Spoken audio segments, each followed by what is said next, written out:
Namun seragam kader biru tua Chang Guoli dan sikap superior yang terpancar darinya tidak dapat disembunyikan. Semua orang yang dapat menghadiri makan malam hari ini adalah orang penting. Bos di sebelah Chow Wang diatur oleh Chang Guoli. Dia segera berkata dengan senyum di wajahnya, "Halo pemimpin." Halo. Setelah itu dia dengan tenang berkata kepada Chow Wang, "Bos Chow ini adalah pemimpin tertinggi Provinsi Haining, Chang Guoli, Gubernur Provinsi Chang." Chow Wang menyadarinya terlambat dan menyipitkan matanya untuk tersenyum. "Hello leader." Hello. Chow Wang tidak mengenalinya. Dan Chang Guoli tidak berpikir ada yang salah dengan itu, bagaimanapun dia bukan pemimpin tertinggi Provinsi Fujian. Dan grup Fuyao tidak memiliki cabang di Provinsi Haining.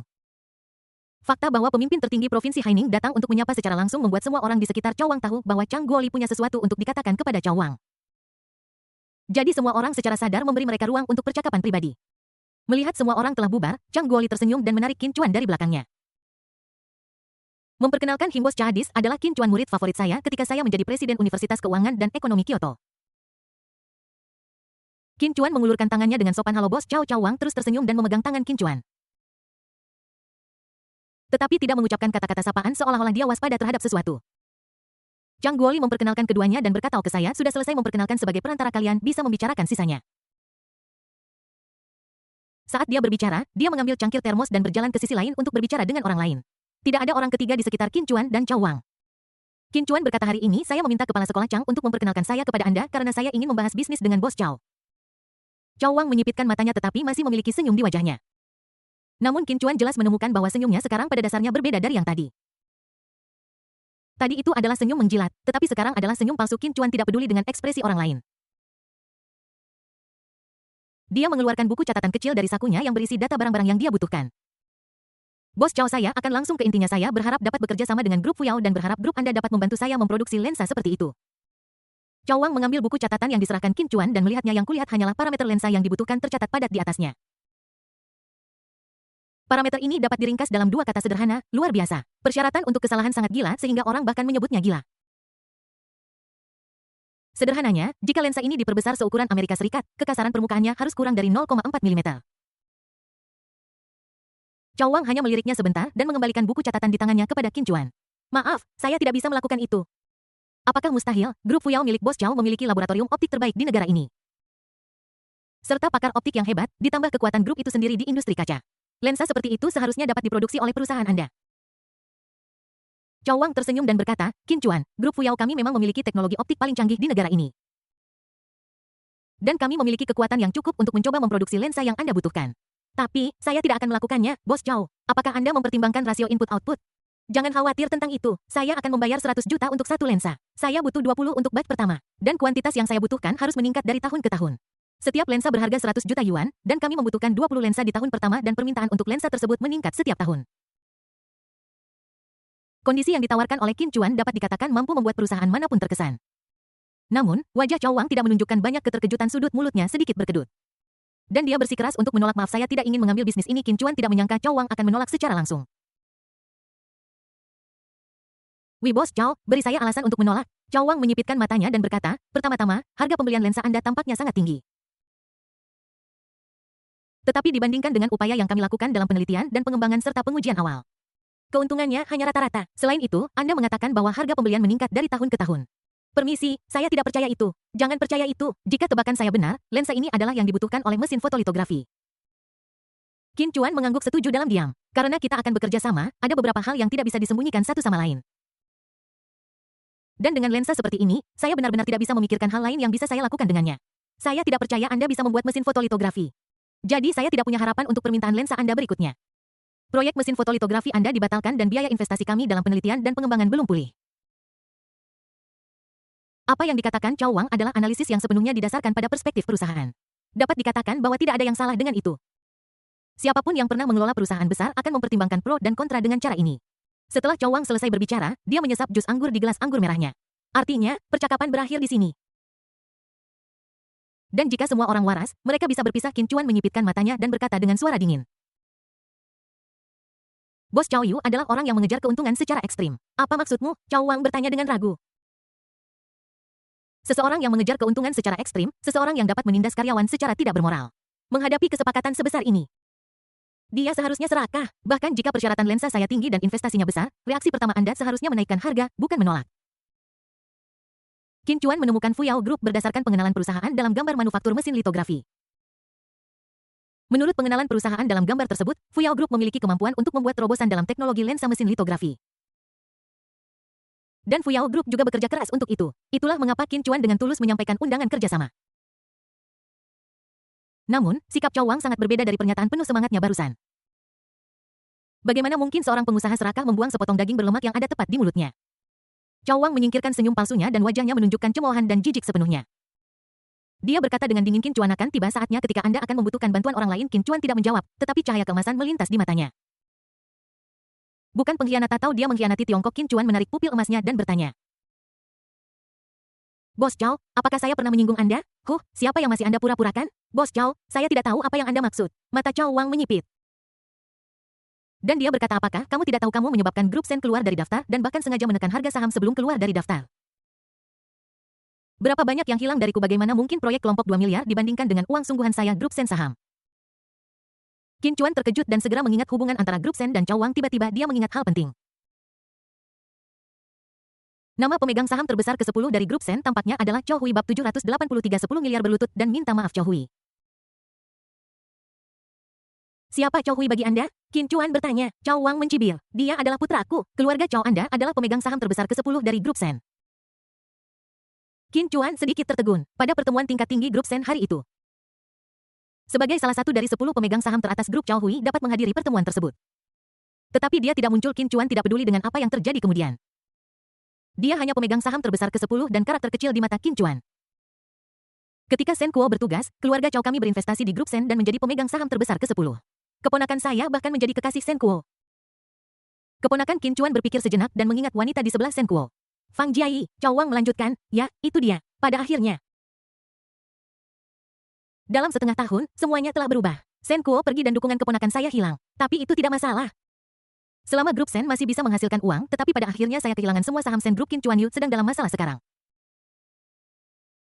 Qin Chuan diperkirakan dalam benaknya bahwa ketika pemegang saham terbesar ke-10 Chow Wang dalam pembelian kembali saham berikutnya, keluarga Chow kehilangan setidaknya 7 miliar yuan. No wonder Chow Wang adalah Angry. Fuyao Group adalah kelompok yang terdaftar. Dan uang yang diperoleh grup dari penjualan lensa tidak akan sampai ke Chow Wang. Adapun kerugian 17 miliar yuan dari Sen Group, mungkin dibutuhkan Chow Wang 10 tahun untuk mendapatkan kembali uang itu. Bagi seorang pelit, apalagi kehilangan 17 miliar. Bahkan jika kerugiannya hanya 170 yuan, Chow Wang akan patah hati. Bos Chow, penghapusan Sen Group tidak bisa dihindari. Bukan aku yang menekan harga saham. Itu semua adalah hasil karya Sen Guangnian dan beberapa orang lainnya. Sen Guangnian juga berasal dari keluarga Sen. Meskipun Anda orang luar sebagai pengontrol sebenarnya grup Sen, Anda harus bertanggung jawab. Qin Chuan menghela napas panjang untuk meredakan kecemasan di hatinya menghadapi agresivitas Chow Wang. Dia memilih untuk mundur selangkah lagi. Bos Chow, saya bertanggung jawab. Saya akan memberi kompensasi kepada Anda atas kerugian keluarga Chow Anda. Apakah tidak apa-apa jika Qin Chuan memilih untuk berkompromi? Jika mesin litografi dapat diproduksi sesuai jadwal, investasi sebesar 17 miliar yuan akan sepadan. Chow Wang menyipitkan matanya dan menatap Qin Chuan. Oke, Anda hanya perlu memberi saya kompensasi 7 miliar untuk satu kerugian 7 miliar dari keluarga Chow saya. Qin Chuan memperkirakan Chow Wang akan meminta harga tinggi. Tetapi dia tidak menyangka akan setinggi itu. Bos Chow, bukankah Anda bertindak terlalu jauh? 8 miliar. Chow Wang melanjutkan tanpa kata-kata tambahan. Nada bicara Qin Chuan menjadi tenang dan dia bertanya, 8 miliar? Bos Chow, apakah Anda tahu apa yang Anda lakukan? 9 miliar. Chow Wang terus menaikkan harga. Ekspresi Qin Chuan menjadi lebih tenang. Dia tahu bahwa Chow Wang ingin mempermalukannya, bukan benar-benar ingin mengambil uang darinya. Bos Chow, saya tulus dalam berdiskusi bisnis dengan Anda. Dan saya harap Anda dapat memperlakukan saya dengan sikap yang sama. Saya bilang saya dapat memberi kompensasi kepada Anda atas keluhan sebelumnya. Dan aku akan memberikan kompensasi padamu. Kamu tidak perlu mempermainkanku di sini, anak Qin Chuan. Siapa yang mempermainkanmu? Aku jelas-jelas mempermainkanmu. Apakah kamu pikir kamu hebat hanya karena kamu memiliki pendukung? Apakah kamu pikir seorang pejabat dari Haining dapat memiliki otoritas atas provinsi Fujianku? Saat dia mengatakan ini, Chow Wang memandang seorang pria berseragam kader tidak jauh darinya. Mata Qin Chuan melewati orang lain, dan informasi pria itu muncul di mata emasnya. Dia adalah pemimpin tertinggi provinsi Fujian. Chow Wang menjelaskan bahwa dia juga memiliki seseorang di atasnya. Apa yang harus kita lakukan agar kita berdua genap 10 miliar? Lalu berlutut dan bersujud padaku dan minta maaf. Aku akan menerima pesananmu. Chow Wang mengatakannya kata demi kata. 10 miliar, berlutut dan minta maaf. Apakah Anda pikir saya akan melakukannya? Hanya ada 2 perusahaan di dunia yang memiliki kemampuan untuk memproduksi lensa mesin litografi yang Anda butuhkan. Perusahaan CES Eropa pasti akan menolak Anda karena mereka memiliki posisi yang berbeda dari Anda.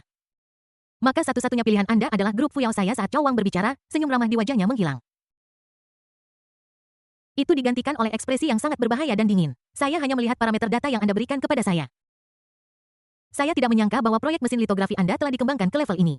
Jadi, hanya ada dua opsi di depan Anda. Pertama, berikan saya 10 miliar. Kemudian berlutut dan bersujud untuk meminta maaf, dan kemudian proyek mesin litografi Anda dapat dilanjutkan. Kedua, memilih untuk melawan saya secara langsung, saya tidak akan kehilangan apapun. Paling banyak saya akan mendapatkan puluhan juta dividen setiap tahun. Tetapi Anda akan gagal dalam proyek mesin litografi. Anda mungkin tidak merasa buruk karena kehilangan uang, tetapi kehilangan waktu dan semua rencana untuk masa depan adalah yang paling Anda pedulikan. Chow Wang menganalisis pro dan kontra dengan tajam. Para bos top tak terkalahkan dalam kendali mereka atas situasi saat ini. Dia mengerti bahwa dia dan Qin Chuan berada di level ini. Ratusan juta atau miliaran dolar tidak lagi penting. Ratusan miliar atau bahkan triliunan sama mudahnya dengan mengambil sesuatu dari saku Anda. Mesin litografi yang ingin dibuat Qin Chuan adalah sarana penting bagi Barat untuk menjaga diri dan dengan panik menekan Tiongkok. Bagi Qin Chuan, nilai strategis dan dampak yang diciptakan oleh mesin litografi adalah yang paling utama, sementara nilai ekonominya tidak terlalu penting. 4 kata nilai strategis saja sudah cukup untuk membuat Qin Chuan menundukkan kepala mulianya dan menekuk lututnya yang lebih berharga daripada emas. Wajah Qin Chuan menjadi pucat dan dia tidak mengatakan apa-apa. Chow Wang mengambil kesempatan untuk berbicara. Qin Chuan Yu agak terkenal di kalangan pengusaha top di negara kita. Aku tahu metodenya kau menggunakan segala cara untuk menekan dan menjual perusahaan yang menentangmu. Untuk mencapai tujuanmu, kau bahkan memaksa keluarga Yin, salah satu dari 4 keluarga besar di Kyoto, hingga mati. Chow Wang menyipitkan matanya. Mengangkat sudut mulutnya dan menunjukkan senyum puas. Sayangnya, semua trik kotor Anda di pasar saham tidak berguna bagi Fuyao Group saya. Fuyao Group saya terdaftar di Pulau Hong Kong, jadi saya tidak perlu khawatir Anda menggunakan koneksi Anda di Wall Street untuk melakukan short sale pada saya. Qin Chuan mengerti bahwa sejak Wall Street dikalahkan di Pulau Hong Kong pada tahun 1990-an. Setelah itu, dia tidak pernah berani membuat masalah di pasar saham Hong Kong lagi. Fuyao Group saya memiliki 30.000 karyawan, di mana karyawan tingkat rendah menempati 80 posisi grup. Trik kotor apa yang kamu gunakan untuk melawanku? Apakah kamu pikir pemimpin tertinggi kita di Provinsi Fujian akan maju untuk membantuku? Sebagai pembayar pajak utama di provinsi ini, salah satu dari 500 perusahaan teratas di negara ini. Dan sebuah perusahaan grup dengan tenaga kerja yang besar jika grup Fuyao dirugikan oleh seseorang. Itu akan menghadapi kebangkrutan orang-orang yang seharusnya paling khawatir bukanlah keluarga Chow. Tetapi para pemimpin puncak Provinsi Fujian Chow Wang tidak berhenti berbicara dan melanjutkan. Bahkan jika Anda membawa pemimpin tingkat tinggi untuk memaksa grup Fuyao membantu Anda membuat lensa. Saya hanya akan bermalas-malasan dan melawan Anda. Anda tidak bisa menghukum saya hanya karena saya tidak bisa hanya dengan beberapa kata singkat, Chow Wang menghilangkan semua kemungkinan balas dendam dan ancaman dari Qin Chuan, yang menunjukkan bahwa dia cukup cerdik. Bab 784 rencana pertama yang saya usulkan akan selalu menjadi pilihan terbaik Anda. Melihat wajah marah dan ekspresi diam Qin Chuan, Chow Wang tersenyum diam-diam di dalam hatinya. Sepertinya waktunya sudah matang. Dia tersenyum dan menepuk bahu Qin Chuan. Sepertinya Anda menyesal. Sebagai seorang tetua, Chow Wang akan mendorongmu terlalu jauh, jadi aku tidak ingin 10 miliarmu. Cukup berlutut dan meminta maaf. Anda dan saya akan bersama-sama berinvestasi untuk mendirikan perusahaan litografi. Kita akan membagi saham perusahaan ini 50-50 sehingga Anda dapat menggunakan teknologi grup Fuyao kami. Wajah Chow Wang dipenuhi dengan kebanggaan. Seorang pemenang, semua pidatonya barusan hanyalah persiapan. Di depan seorang pengusaha yang mengutamakan keuntungan di atas segalanya, dia sama sekali tidak peduli dengan trik kekanak-kanakan. Di mata Chow Wang, hanya ada uang, uang, dan uang. Pertama, tekan mitra, lalu dapatkan manfaat terbanyak. Metode ini adalah gaya Chow Wang yang biasa. Tentu saja, ini juga didasarkan pada premis bahwa grup Fuyao memiliki kemampuan nyata dan teknologi monopoli. Dia dengan percaya diri menilai bahwa Qin Chuan pasti akan menyetujui proposalnya. Lagi pula, ada pilihan antara memberikan 10 miliar dan berlutut untuk meminta maaf. Solusi ketiga yang dia ajukan sekarang hanyalah sebuah deus ex machina. Qin Chuan tidak punya alasan untuk menolaknya setelah menunggu lama. Qin Chuan perlahan membuka mulutnya dan bertanya, sebagai balasan kita membaginya 50-50 siapa yang mendapat 50. Chow Wang tidak bereaksi sesaat. Apa yang dikatakan Qin Chuan? Saya suka makan sendiri dan tidak suka berbagi dengan orang lain. Qin Chuan meletakkan gelas anggur di tangannya di meja makan di sampingnya. Qin Chuan, bocah, kau ingin bertarung denganku sampai mati, benar? Pertarungan sampai mati? Mengapa grup Fuyao Anda harus bertarung sampai mati dengan saya? Apakah Anda akan bertindak gegabah tanpa lensa saya? Mesin litografi Anda hanyalah tumpukan besi tua. Oh, benarkah? Chow Wang menyadari bahwa ritmenya sepertinya tiba-tiba gagal. Qin Chuan tidak melanjutkan kata-katanya. Chow Wang sedikit tidak yakin dengan niat Qin Chuan. Jadi dia mencoba bertanya, Anda ingin menggunakan metode yang sama seperti yang Anda gunakan terhadap keluarga Yin untuk berurusan dengan saya? Apakah Anda lupa bahwa ada seseorang di belakang saya? Saya tahu Anda memiliki orang-orang di belakang Anda, dan ada 30.000 karyawan yang menunggu untuk diberi makan. Jika sesuatu terjadi pada grup Fuyao, seseorang pasti akan datang untuk menyelamatkannya. Bahkan tim nasional akan membantu grup Fuyao menstabilkan situasi. Bagus kau tahu, tapi apa hubungannya denganku? Siapa bilang aku akan mengambil tindakan keuangan terhadap grup Fuyao? Sekarang giliran Cao Wang mengubah ekspresinya sedikit. Dia menyadari bahwa pria di depannya ini adalah orang yang berkuasa atau orang gila yang sesat.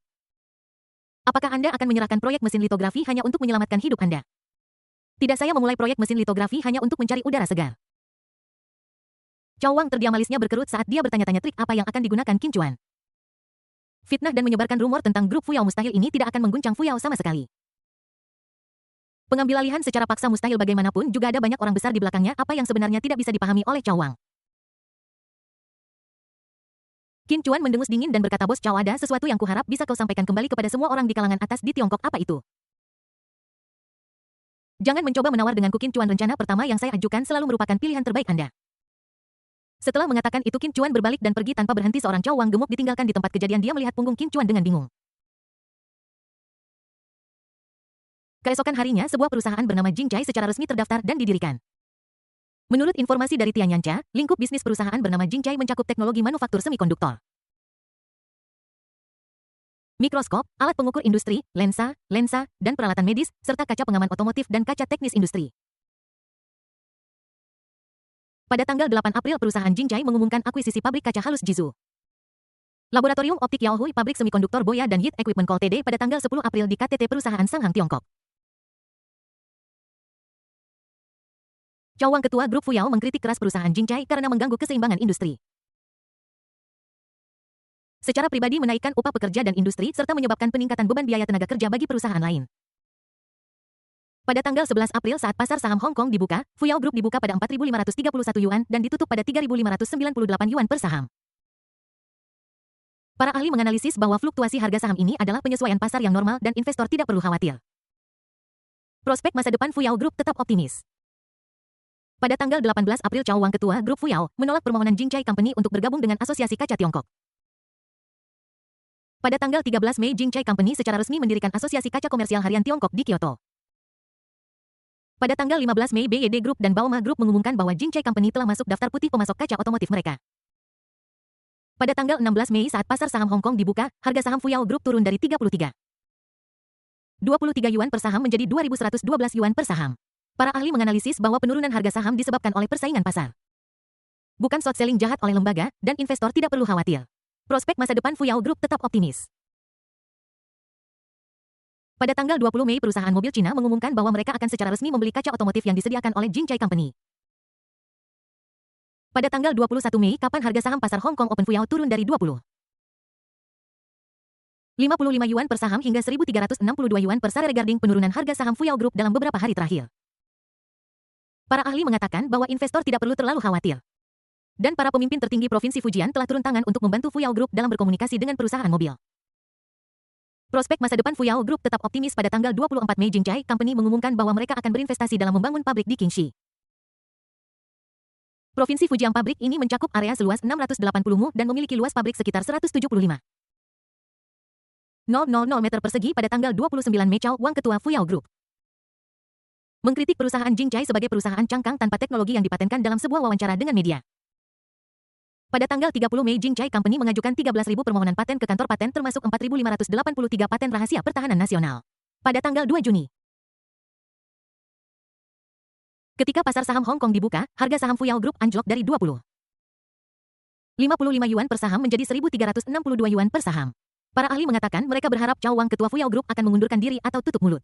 Pada tanggal 10 Juni, 180 kelompok konstruksi dan real estate termasuk Sense Group, Wanda Group, Wafeng Group, Mumei Group, Yunpeng Greening Group, dan Xinghui Real Estate Group mencapai kerjasama strategis dengan Jingjai Company. Pada tanggal 15 Juni ketika pasar saham Hong Kong dibuka, harga saham Fuyao Group anjlok dari 125 yuan per saham menjadi 32 yuan per saham. Para ahli tidak berkomentar tentang ini. Pada tanggal 21 Juni harga saham grup Fuyao turun selama 2 bulan berturut-turut.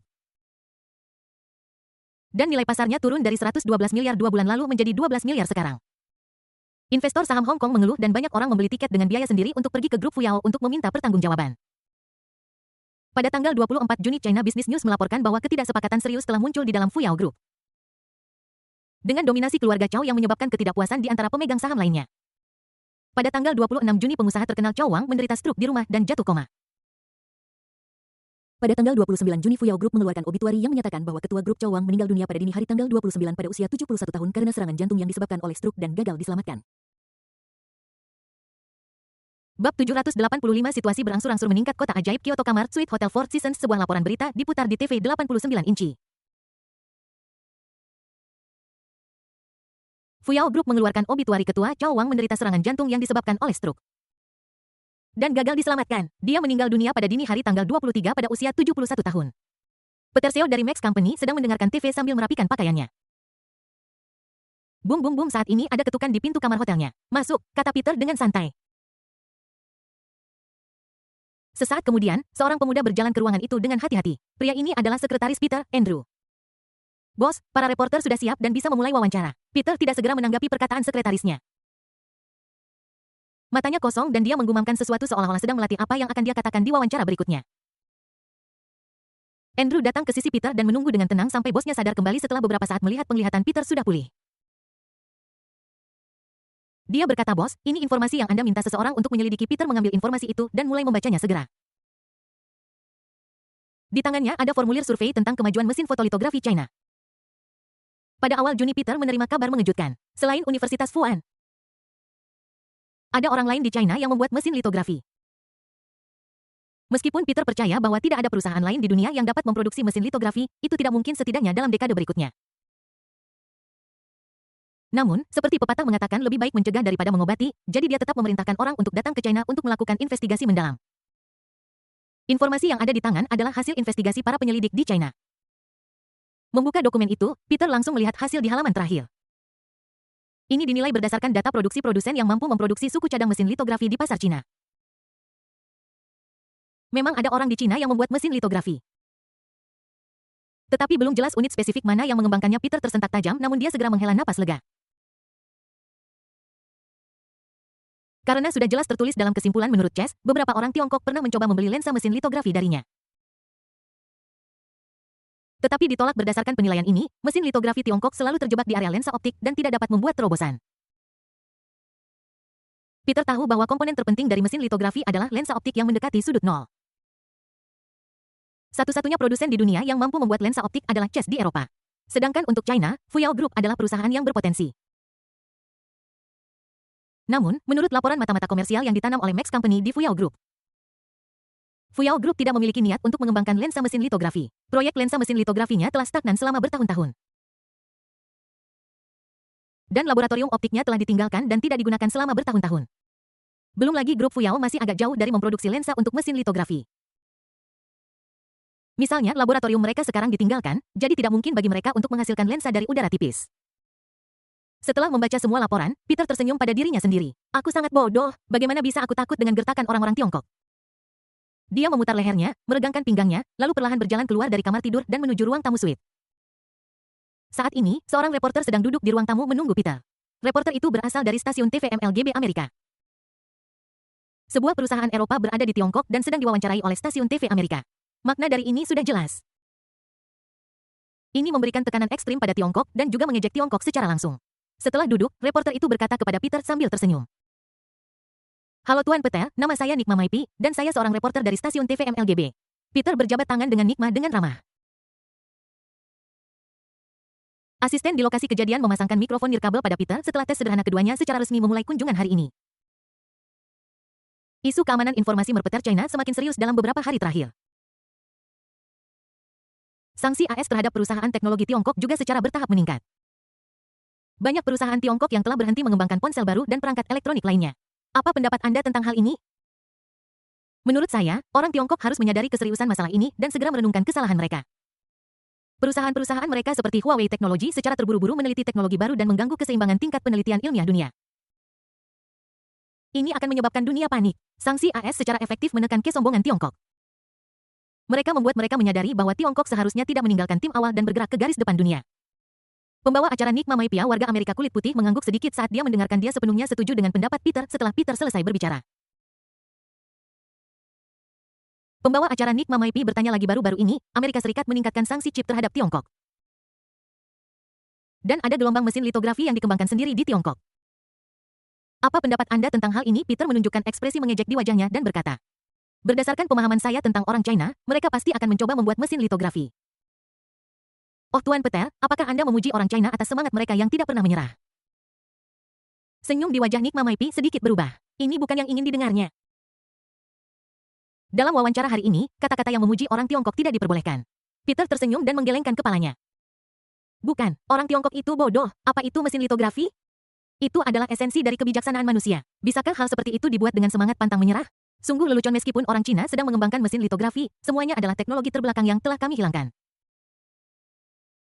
Adapun mesin litografi tercanggih, mereka tidak mungkin mengembangkannya setelah mengatakan ini. Nick Mamaipi menunjukkan senyum puas. Benar, inilah yang ingin didengar oleh stasiun TVM LGB kami dan orang-orang Amerika Serikat dan dunia. Sepanjang bulan Juni Warwick Technology tidak mengumumkan produk baru apapun. Meski begitu, sanksi AS terus bermunculan. Orang Amerika meneliti siang dan malam tentang cara menghancurkan Warwick Technology. Mereka memblokir beberapa bisnis Warwick Technology yang paling menguntungkan. Terutama bisnis telepon seluler. Tidak hanya itu, Amerika juga telah memulai teknologi membesarkan anjing dari jarak jauh. Di media sosial online Tiongkok, Huawei Technology mulai semakin didiskreditkan. Alasan mengapa Huawei Technology dikenai sanksi adalah karena mereka tidak mematuhi hukum yang ditetapkan oleh Amerika Serikat dan tidak memiliki rasa kontrak. Konon Huawei Technology memanfaatkan perasaan rakyat Tiongkok dan secara moral memeras rakyatnya sendiri. Untuk sementara waktu, citra Warwick Technology mengalami pukulan berat menghadapi sanksi kampanye hitam, operasi penindasan, dan hilangnya proyek-proyek yang menguntungkan. Suasana hati orang-orang di dalam Warwick Technology berangsur-angsur terpengaruh. Di satu sisi adalah perusahaan dengan masa depan suram dan di sisi lain adalah tawaran yang diajukan oleh perusahaan lain. Tingkat turnover di Warwick Technology kembali meningkat di tengah masalah internal dan eksternal. Huawei Technology seperti setetes air di lautan. Dalam situasi genting, sanksi terhadap Huawei Technology hanyalah bagian dari tindakan keras AS terhadap China. Pada tanggal 2 Juli banyak negara barat secara kolektif mengumumkan bahwa mereka akan meninggalkan pengembangan kendaraan energi baru dan fokus pada pengembangan mesin kendaraan bahan bakar generasi berikutnya. Bab 786 Dana aktivitas 10 miliar dolar AS. Pernyataan kolektif dari banyak negara barat telah memicu diskusi luas di berbagai platform media sosial di Tiongkok. Melihat momentum yang baik, Amerika Serikat mengalokasikan lagi 10 miliar dolar AS untuk perang propaganda melawan Tiongkok. Mereka bersumpah untuk mencekik kendaraan energi baru Tiongkok. 10 miliar dolar AS yang dialokasikan untuk perang opini publik dieksploitasi oleh paman-paman Amerika di berbagai tingkatan. Uang yang jatuh ke tangan kuman besar Tiongkok telah menjadi 1 yuan. Lihatlah 1 yuan yang telah berlipat ganda dari 50 sen pada bulan April. Kuman besar dipindahkan ke Tersknelt dan bersujud ke utara dan menghela nafas. Amerika Serikat sangat baik dengan kenaikan gaji tetap. Setelah menerima 1 dolar dana kegiatan dari Amerika Serikat, kuman besar memulai pekerjaan mereka. Di bawah video berjudul banyak negara barat secara kolektif mengumumkan untuk meninggalkan penelitian dan pengembangan kendaraan energi baru dan fokus pada penelitian dan pengembangan mesin kendaraan bahan bakar generasi berikutnya. Ada suara refleksi dari kuman besar, spiritual American, kata. Saya sudah lama mengatakan bahwa kendaraan energi baru adalah penipuan untuk memikat kami orang China ke dalamnya. Bangun tepat waktu dan dilahirkan kembali di Amerika di kehidupan selanjutnya, kata haruskah saya mengatakannya atau tidak, orang asing pintar dan memotong kerugian tepat waktu. Di sisi lain, perusahaan-perusahaan Tiongkok kita sama bodohnya dengan babi, terutama grup BYD, yang telah mengumumkan bahwa mereka akan menyerahkan kendaraan berbahan bakar. Sekarang Anda bingung, tercengang, tidak ada yang mau bermain dengan Anda sehingga Anda dapat bermain dengan mobil listrik sendiri. Pemikiran independen, berkata. Kendaraan listrik energi baru adalah jebakan yang dipasang oleh orang asing untuk orang Tiongkok. Kami tidak menyangka bahwa kami begitu bodoh dan terjebak di dalamnya. Sekarang kamu menyesal. Mereka hanya menepuk pantat mereka dan menyerah. Saya ingin melihat bagaimana perusahaan mobil Tiongkok ini berakhir. IQ 250 berkata sudah lama dikatakan bahwa mobil listrik adalah produk terbelakang. Orang barat sudah memilikinya 100 tahun yang lalu. Orang-orang mengira mobil listrik tidak dapat diandalkan. Jadi mereka tidak bermain dengannya selama 100 tahun. Saya tidak menyangka bahwa kita orang Tiongkok akan mengambil hal-hal yang tidak diinginkan orang lain dan berinvestasi di dalamnya dengan putus asa. Benar-benar bodoh. Di Weibo, intelektual publik utama mulai bertindak karena tingkat pengetahuan intelektual publik yang terbatas. Pemikiran mereka masih pada tingkat 5 atau 6 tahun lalu. Oleh karena itu, fitnah dan celaan mereka penuh dengan cita rasa sejarah. Kevin de Los Santos mengatakan baterai mobil listrik akan dibuang dalam 3 tahun. Perusahaan mobil Cina benar-benar tidak bermoral dan menipu kami orang biasa dengan uang kami. Pengacara Deng Sumo mengatakan mobil listrik akan terbakar setelah menempuh 100 km, bahkan orang asing pun tidak berani membuat mobil listrik lagi. Kita orang biasa tidak boleh dibodohi, Fang Fang, berkata kendaraan listrik semuanya memiliki jarak tempuh palsu yang saya beli katanya memiliki jarak tempuh 500 km. Tetapi bahkan tidak bisa berjalan 50 km itu hanyalah penipuan, Mai Liking, berkata setelah mengendarai mobil listrik selama setahun. Anda perlu mengganti satu baterai setara dengan harga 2 mobil perusahaan mobil berhati hitam menghasilkan uang berhati hitam. Bukankah mereka takut akan pembalasan? Sepanjang bulan Juli, internet dibanjiri dengan kampanye kotor terhadap kendaraan energi baru Tiongkok. Selain itu, ada juga hype dari beberapa media yang dibeli oleh kekuatan asing ini telah menyebabkan banyak konsumen mulai mempertanyakan mobil produksi dalam negeri. Meskipun untuk harga yang sama konfigurasi mobil domestik pada 100. Level 000 dapat dibandingkan dengan konfigurasi mobil patungan impor pada level 200,000 sampai 300,000. Namun, di bawah pengaruh opini publik, banyak pembeli mobil yang enggan membeli mobil produksi dalam negeri dan takut untuk sekadar melakukan uji coba. Mereka takut mobil dalam negeri akan terbakar, masa pakai baterai yang digelembungkan akan membuat mereka terdampar di suatu sudut. Dan kendaraan energi baru domestik hanya dapat dikendarai selama 1 atau 2 tahun dan kemudian menjadi besi tua. Bahkan mereka yang tertarik untuk membelinya takut bersaing dengan orang lain untuk mendapatkan tiang pengisi daya dan membuang waktu untuk mengisi daya. Tepat ketika kendaraan energi baru Tiongkok sedang dicoreng oleh seluruh dunia, sebuah perusahaan mobil Jepang mengadakan konferensi peluncuran model baru yang megah di Tiongkok. Konon katanya ini adalah model baru, tetapi bentuk keseluruhannya hampir sama dengan model generasi sebelumnya 10 tahun lalu. Meskipun tidak ada perbedaan dalam penampilannya, orang Jepang sangat pintar sehingga mereka tidak akan meninggalkan konferensi pers tanpa sesuatu untuk dibicarakan. Pada konferensi pers orang Jepang menggunakan 5 senjata terkuat mereka yang mereka banggakan. Jok kulit kenop, perseneling kulit setir, kulit kursi depan yang dapat disesuaikan secara elektris, kursi belakang yang dapat direbahkan secara elektrik. Fitur-fitur ini bahkan tidak diiklankan di mobil level 100.000 Tiongkok. Perusahaan mobil Jepang menganggapnya sebagai fokus promosi mereka terhadap mobil sedan level 200. 000 melihat 5 fitur unggulan mobil Jepang keluar, penggemar setia mobil Jepang di internet sangat gembira. Ini adalah perusahaan mobil yang teliti. Mereka membuat mobil dengan hati, tidak seperti perusahaan mobil China yang semuanya hanya gimmick.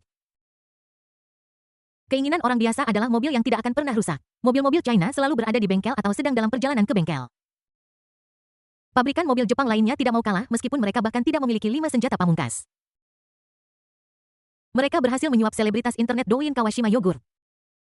Kawashima Yogurt menggunakan nada tanpa semangatnya di Douyin untuk menyanjung dan menjilat mobil Jepang tertentu ke segala arah. Kawashima Yogurt benar-benar menjalankan tugasnya saat dibayar dan melalui lebih dari selusin artikel yang memuji mobil kelas A ini. Itu berhasil mempromosikannya ini adalah mobil terbaik di bawah 500.000 tanpa keraguan. Interior mobil ini sederhana dan praktis. Panel instrumen mekanis Jepang lebih andal daripada layar LCD domestik. Radio mobil ini memiliki tingkat kegagalan yang lebih rendah daripada radio mobil pintar. Jadi Anda tidak perlu khawatir mogok di jalan raya. Mobil ini tidak memiliki lampu ambien mobil domestik yang berantakan, yang secara efektif mengontrol konsumsi daya mobil dan membantu memperpanjang masa pakai baterai. Perusahaan mobil Cina tidak akan pernah bisa membuat mobil seperti itu seumur hidup mereka. Semua mobil yang awalnya akan dihapus dari daftar. Dengan harga 100.000 yuan, layar kontrol pusat, 2 speaker setir plastik, kursi kain, lampu halogen.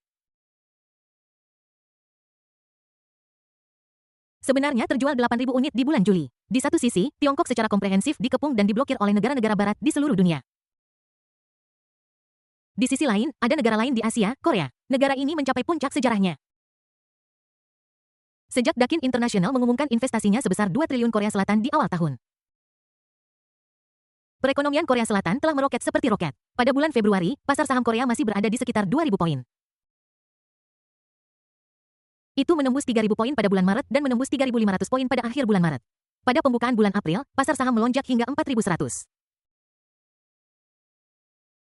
Pada tanggal 10 April, Inggris Raya mengumumkan bahwa mereka akan memberikan kerjasama ekonomi senilai US 200 juta kepada Korea Selatan. Pasar saham melonjak sebagai tanggapan dan pada penutupan tanggal 30 April pasar saham Korea langsung menembus angka 5.000 poin. Pada bulan Mei, itu tak terbendung, mencapai puncak 5.500 poin. Pada bulan Juni, depot amunisi barat kehabisan tenaga. Jin Sinyu meraih pesanan pasokan militer terbesar dan segera mengumumkan bahwa pabrik kimia di seluruh negeri akan memasuki produksi beban penuh untuk memasok senjata api dan amunisi. Pada awal Juli, pasar saham Korea Selatan langsung menembus angka 6.000 poin. Sepanjang bulan Juli, pasar saham Korea seperti anak panah yang menembus awan. Langsung menuju angka 7.000 poin. Pada tanggal 31 Juli 7.000 poin berhasil ditembus. Pada tanggal 1 Agustus melonjak 300 poin bab 787 jalur pengembangan perusahaan. Universitas Keuangan dan Ekonomi Kyoto secara bertahap memulai liburan musim panasnya sejak akhir Juni. Kim Chuan tinggal di Kyoto sepanjang Juni, Juli, dan Agustus tanpa pernah pergi. Alih-alih pergi bermain, dia mengawasi dengan cermat kemajuan produksi mesin litografi dan membantu memecahkan masalah yang terjadi selama proses produksi. Karena negosiasi dengan grup Fuyao gagal, Qin Chuan hanya bisa memulai rencana B perusahaan baru, perusahaan Jinchai, dengan cepat didirikan. Di tangannya dia memegang gambar proses manufaktur untuk setiap bagian dari mesin litografi. Tidak mudah untuk mendirikan perusahaan kaca optik. Tanpa pabrik atau peralatan, Anda bisa langsung membelinya. Namun, agak sia-sia jika membeli pabrik dan peralatan hanya untuk memproduksi satu lensa mesin litografi. Pemborosan bukanlah karakter Qin Chuan, jadi dia memutuskan untuk mendelegasikan beberapa teknologi di mesin litografi. Hasilkan beberapa kaca sipil kelas biasa karena dia memproduksi kaca sipil biasa. Qin Chuan secara alami ingin bergabung dengan asosiasi kaca dan belajar dari pendahulunya. Namun, permohonan keanggotaan perusahaan Jinchai ditolak oleh Presiden Cao Wang. Qin Chuan tidak punya pilihan selain berpikir bahwa sekarang bukanlah waktu yang tepat untuk terlibat dalam pertarungan sengit dengan Cao Wang. Dia hanya bisa menahan amarahnya dan jika orang lain tidak mau bermain, dia akan bermain sendiri. Didukung oleh Qin Chuan, perusahaan Jinchai mendirikan Asosiasi Kaca Komersial Harian China di Kyoto. Namun, tidak cukup hanya mendirikannya, Anda juga perlu menarik beberapa anggota. Tetapi, tidak mudah untuk menarik anggota. Lagi pula, perusahaan Jinchai tidak memiliki reputasi dan tidak ada bisnis. Anda tidak akan pernah bisa menjadi pemimpin industri. Jika Anda bukan pemimpin industri, tidak ada yang akan memperhatikan asosiasi yang Anda dirikan. Jadi Qin Chuan meminta BYD Group dan Bauma Group untuk bekerja sama dengan Jinchai Company. Meskipun mereka masih memiliki kontrak dengan Fuyao Group. Kontrak akan berakhir pada akhir tahun, jadi masih mungkin untuk membuat nota kesepahaman kerjasama di muka. Lagi pula, Qin Chuan merasa bahwa sekarang bukan waktu yang tepat untuk berkonflik dengan Fuyao Group. Ada niat kerjasama dari BYD Group dan BAUMA Group. Asosiasi Kaca Komersial Harian Tiongkok mulai menarik perhatian dari perusahaan lain di industri ini. Perusahaan mobil lain tentu saja juga menemukan pabrik kaca baru itu. Banyak CEO perusahaan mobil memiliki latar belakang di perusahaan milik negara dan memiliki koneksi yang luas. Semua orang penasaran dan bertanya-tanya apa latar belakang perusahaan Jinchai ini. BYD Group dan BAUMA Group bekerja sama dengannya. Tetapi setelah bertanya-tanya di antara banyak bos, ternyata orang-orang di atas sangat merahasiakan latar belakang perusahaan Jinchai dan tidak akan menyebutkan sepatah kata pun tentangnya. Setelah mencoba yang terbaik, akhirnya saya mendengar seorang pemimpin berkata jangan bertanya tentang latar belakang dan bisnis perusahaan Jinchai. Kalimat ini membuat banyak bos perusahaan mobil berkeringat dingin. Para petinggi semua mengatakan mereka tidak tahu, jadi seberapa kuat latar belakang perusahaan Jinchai. Selain itu tidak ada yang tahu dari mana asal berita itu. Saya mendengar bahwa Cao Wang, ketua Fuyao Group, bertengkar dengan seseorang di pesta makan malam belum lama ini dan Jinchai Company didirikan keesokan harinya. Para bos perusahaan mobil bukanlah orang bodoh, mereka menghubungkan semua hal bersama-sama. Akhirnya kebenaran yang mengejutkan terungkap. Bos sebenarnya di balik perusahaan Jinchai memiliki kekuatan yang luar biasa. Nomor kontak bisnis perusahaan Jinchai adalah nomor ponsel Kang Huijun. Pada tanggal 19 Mei, telepon Kang Huijun dibombardir dengan panggilan dari CEO perusahaan mobil di seluruh negeri yang menyatakan keinginan mereka untuk bekerja sama dengan Jinchai.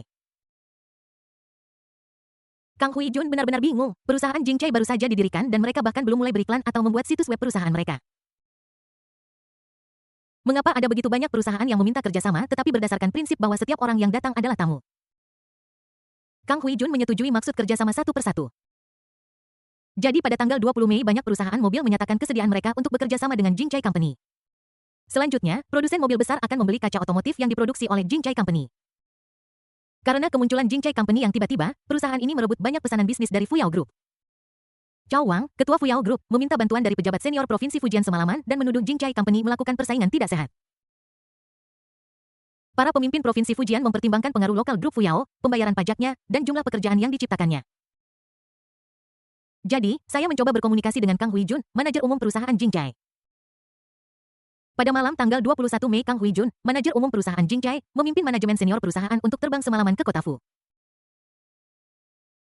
Provinsi Fujian bertemu dengan para pemimpin lokal. Kang Huijun menguraikan rencana masa depan perusahaan Jinchai pada pertemuan tersebut. Dan mengeluarkan semua tindakan bisnis perusahaan saat ini di bawah saksi pengacara, semua tindakan perusahaan Jinchai adalah legal dan patuh. Para pemimpin tertinggi Provinsi Fujian tahu bahwa tidak ada alasan untuk membatasi kegiatan bisnis perusahaan normal. Jadi saya hanya harus menerima fakta begitu rapat akan segera berakhir. Kang Huijun tiba-tiba mengumumkan bahwa dia akan berinvestasi dan membangun pabrik di Provinsi Fujian. Ketika pejabat tinggi Provinsi Fujian melihat ini, mereka mengira ini adalah hal yang baik. Akibatnya pertemuan hari itu berubah menjadi konferensi promosi investasi Provinsi Fujian. Perusahaan Jinchai mengeluarkan pernyataan pada tanggal 24 Mei bahwa mereka akan berinvestasi dalam membangun pabrik di kota Qing. Provinsi Fujian pabrik Jinchai mencakup total area seluas 680 hektar dengan bangunan pabrik seluas sekitar 175.000 meter persegi. yang 15 lebih besar dari pabrik kaca Fuyao setempat. Selain itu, pabrik ini menyediakan 500 pekerjaan lebih banyak secara lokal daripada grup Fuyao. Hal yang paling fatal adalah gaji yang ditawarkan oleh grup Jinchai umumnya 10-15 lebih tinggi daripada grup Fuyao. Untuk sementara waktu, semua orang di kota Qing, Provinsi Fujian sangat gembira. Pada tanggal 27 Mei Kang Huijun secara tidak sengaja menyebutkan masalah paten saat makan mie instan dengan Qin Chuan. Baru saat itulah Qin Chuan menyadari bahwa banyak teknologi perusahaan Jinchai belum dipatenkan. Hal ini membuat Qin Chuan berkeringat dingin. Anda tahu perusahaan Jinchai menguasai lebih dari sekadar teknologi produksi kaca sipil biasa. Ini juga termasuk teknologi produksi lensa mesin litografi 3 nanometer dan teknologi manufaktur mesin litografi 3 nanometer. Ini semua adalah paten di tingkat rahasia pertahanan nasional. Qin Chuan segera memerintahkan orang untuk bersiap mengajukan permohonan paten. Tidak masalah jika Anda tidak bersiap. Begitu Anda bersiap, Anda akan menemukan bahwa di antara serangkaian proses manufaktur yang disediakan oleh Qin Chuan, sekitar 13 di antaranya dapat dipatenkan. Ini adalah proyek besar dan ekstensif untuk menyusun semua teknologinya ke dalam dokumen permohonan paten dalam waktu singkat. Tepat ketika semua orang hendak menggertakkan gigi dan mulai menulis dokumen paten, Qin Chuan menemukan bahwa sistem cerdas alam semesta Haotian miliknya dapat dengan mudah menggambar dan menulis semua paten. Hanya dalam satu malam sistem cerdas alam semesta Haotian memproses 13.000 dokumen paten. Pada tanggal 30 Mei perusahaan Jinchai mengajukan 13.000 aplikasi paten ke kantor paten termasuk 4.583 paten rahasia pertahanan nasional. Pada tanggal 2 Juni adalah hari ulang tahun Zheng Xiaohui, pangeran grup Zheng Shi, untuk mempermudah perjalanan kakak laki-lakinya, Qin Chuan. Dia memutuskan untuk mengadakan pesta ulang tahun di Kyoto. Pada malam pesta ulang tahun, semua orang kaya dan berkuasa dari seluruh negeri berkumpul di Kyoto. Bab 788 siswa baru melapor saya mengendarai Porsche 911 untuk menyambut teman sekolah saya. Pada tanggal 2 Juni Zheng Xiaohui, sang pangeran grup Zheng Shi, mengadakan pesta ulang tahunnya. Semua orang menemukan sesuatu yang sangat aneh. Tidak peduli apakah mereka tuan muda dari 8 keluarga besar di Shanghai atau pria muda kaya dari 4 keluarga besar di Kyoto. Mereka semua sangat menghormati seorang pria muda di tempat kejadian. Ketika mereka mendentingkan gelas dengannya, mereka akan menurunkan gelas mereka 3 inci dan membungkuk dan mengangguk. Anda harus tahu bahwa di belakang tuan muda ini ada kelompok bisnis bernilai ratusan miliar. Seseorang diam-diam menanyakan identitas pemuda itu. Namun, para pemuda kaya ini tutup mulut dan tidak ada yang bersedia mengungkapkan sedikit pun informasi. Hal ini membuat semua orang semakin penasaran dengan identitas pemuda itu. Untungnya di akhir pesta ulang tahun, Lin Xihao dari grup Real Estate Xinghui, salah satu dari 8 perusahaan besar di Shanghai, secara tidak sengaja keceplosan setelah mabuk bahwa perusahaan real estate-nya akan bekerja sama dengan perusahaan orang penting itu. Dengan berita ini, tuan muda lainnya pulang dan memberitahu ayah mereka apa yang telah mereka lihat dan dengar malam itu. Setelah beberapa hari bertanya dari berbagai pihak dan meringkas informasi dari setiap pihak, akhirnya seseorang mendengar dari bos sebuah perusahaan mobil bahwa ada bos besar misterius di lingkaran Kyoto yang sedang menjalankan bisnis kaca. Setelah beberapa penyelidikan, banyak kepala keluarga akhirnya mengetahui bahwa perusahaan baru yang tiba-tiba muncul di lingkaran Kyoto bernama perusahaan Jinchai. Namun, tidak ada yang berani bertindak gegabah sebelum semuanya dipastikan. Pada pagi hari tanggal 10 Juni, Sense Group, Wanda Group, Huafeng Group, Mumei Group, Yunpeng Greening Group, dan Xinghui Real Estate Group tiba-tiba mengumumkan kemitraan strategis dengan Jinchai Company. Tiba-tiba, kelompok konstruksi dan real estate di seluruh negeri tidak bisa lagi tinggal diam. Kepala setiap keluarga mengatakan bahwa itu seperti yang diharapkan. Bos mobil semuanya mencari kerjasama dan 8 keluarga besar di Shanghai dan 4 keluarga besar di Kyoto juga berusaha menjilatnya. Memang benar perusahaan Jinchai ini akibatnya banyak orang menelpon departemen bisnis perusahaan Jinchai untuk menyatakan niat mereka untuk bekerja sama. Pada hari yang sama, setiap perusahaan secara resmi mengumumkan kerjasama tersebut di situs web resmi masing-masing. Pada tanggal 23 Juni, Qin Chuan dengan cemas menunggu bat pertama lensa mesin litografi keluar. Teleponnya bergetar, dia mengangkatnya dan bertanya dengan bingung, "Chow Wang meninggal?" Qin Chuan tidak bisa menahan diri untuk tidak mengerutkan kening. Dan berkata dengan marah, "Aku bahkan belum menyelesaikan perhitungan dengannya, bagaimana dia bisa mati? Ternyata kau tidak sabar untuk menamparkan seseorang. Kalau tidak, kau tidak akan bisa memukulnya." Waktu berlalu dan dalam sekejap mata sudah tanggal 27 Agustus. Masih ada 4 hari lagi sampai dimulainya sekolah di Universitas Keuangan dan Ekonomi Kyoto. Dan sekali lagi ini adalah musim pendaftaran tersibuk tahun ini. Para senior dari serikat mahasiswa dan berbagai klub datang ke gerbang sekolah untuk menyambut kedatangan mahasiswa baru. Siapa pria yang mengendarai Porsche 911 itu? Dia terlihat sangat keren. Sepertinya itu senior kita, Sang Guanwu. Sekarang setelah kamu menyebutkannya. Benar-benar dia Sang Guanwu, si mesum tua itu memamerkan mobil mewahnya di depan sekolah lagi untuk merayu siswi sekolah. Tahun lalu Sang Guanwu menyelinap ke grup mahasiswa baru untuk merayu siswi sekolah. Saya ingat ini tahun lalu dia mengendarai Porsche 718 Boxster. Saat itu seorang mahasiswa baru bahkan menghadapinya dan mengatakan mobilnya sampah dan Porsche 718 Boxster bahkan tidak layak disebut mobil sport. Ya, saya ingat itu juga. Kemudian catatan obrolan ini bahkan diposting di forum kampus. Siapa nama siswa junior itu? Qin, saya juga lupa. Tapi Sang Guanwu meningkatkan mobilnya tahun ini. Mobil apa ini? Berapa harganya? Sepertinya Porsche 911 Carrera 3. 0 model kelas bawah dari Porsche 911. Tapi Porsche memang seperti itu. Jadi mobil ini harus dilengkapi dengan fitur tambahan opsional. Harganya setidaknya 2 juta yuan untuk dibawa pulang. 2 juta kalau begitu mobil ini bukan rongsokan, ini jelas mobil mewah. 3 anak laki-laki senior melirik dengan iri ke arah mobil Porsche 911 ungu Sang Guanwu yang sporty. Pada saat ini, seseorang di gerbang Universitas Keuangan dan Ekonomi Kyoto berkata, "Hei, kotak ini terlihat sangat berat. Biar ku bantu." Saat dia mengatakan itu, anak laki-laki dengan rambut tersisir ke belakang mengulurkan tangan untuk mengambil koper gadis itu. Gadis itu memegang erat koper di tangannya dan berkata dengan hati-hati, "Tidak perlu." Anak laki-laki itu menolak untuk melepaskannya dan bersikeras, "Sebagai senior, kami memiliki kewajiban untuk membantu Anda." Gadis itu terus menolak, "Tidak, terima kasih, senior. Ayolah, kakak kita yang memutuskan. Bagaimana bisa kamu begitu tidak tahu terima kasih?" Wanita itu, kaki tangan anak laki-laki yang mencuri barang bawaan itu, berkata dengan marah. "Hei, perhatikan sopan santunmu. Jika kamu melakukan ini, orang lain akan mengira kita berandalan." "Maaf, bro." Siswi baru itu memandang keempat orang di depannya dengan waspada. Keempat orang itu mengenakan pakaian kasual desainer. Gaun itu dari Balenciaga, celana dari Gucci, sepatu dari Coach, dan kalung di lehernya dari Tiffany. Meskipun dia tidak terlihat seperti perampok, dia juga tidak terlihat seperti orang baik. Terlebih lagi, aksen dan intonasi orang lain sangat aneh. Dan dia sepertinya bukan orang Cina. Mereka semua memakai riasan tebal dan memiliki lapisan fondasi tebal di wajah mereka. Dapat dilihat bahwa pihak lain bekerja keras untuk menciptakan citra seorang pria tampan, tetapi temperamen yang terpancar dari orang itu seperti seorang gangster. Ini sangat menakuti gadis sekolah baru itu hingga membuatnya berkeringat dingin. Saya baru saja lulus dari sekolah menengah dan belum pernah melihat adegan seperti itu. Pada saat ini, sebuah teriakan marah datang dari tidak jauh. "Hehehe, mani Sang Guanwu terlihat berteriak kepada mereka dari jarak 10 meter. Setelah Sang Guanwu berteriak, dia segera masuk ke Porsche 911. Mesin 30 liter itu meraung 2 kali, dan mobil itu melaju lurus di depan orang-orang. Gadis itu melihat pria lain yang tampak seperti gangster datang dan mengendarai mobil. Dia menjadi semakin bingung dan panik. Air mata di matanya tidak bisa ditahan untuk mengalir. Sang Guanwu keluar dari mobil dan menatap keempat pria itu dengan ganas. Namun, dia dengan cepat berbalik, melihat gadis itu, dan dengan cekatan mengeluarkan kartu pelajar miliknya. "Jangan khawatir, adik junior. Aku adalah senior tahun keempat. Namaku Sang Guanwu." Gadis sekolah itu menundukkan kepalanya dan diam-diam melirik kartu pelajar Sang Guanwu. Setelah melihat foto dan nama itu cocok dengan pria di depannya, dia mengangguk lemah.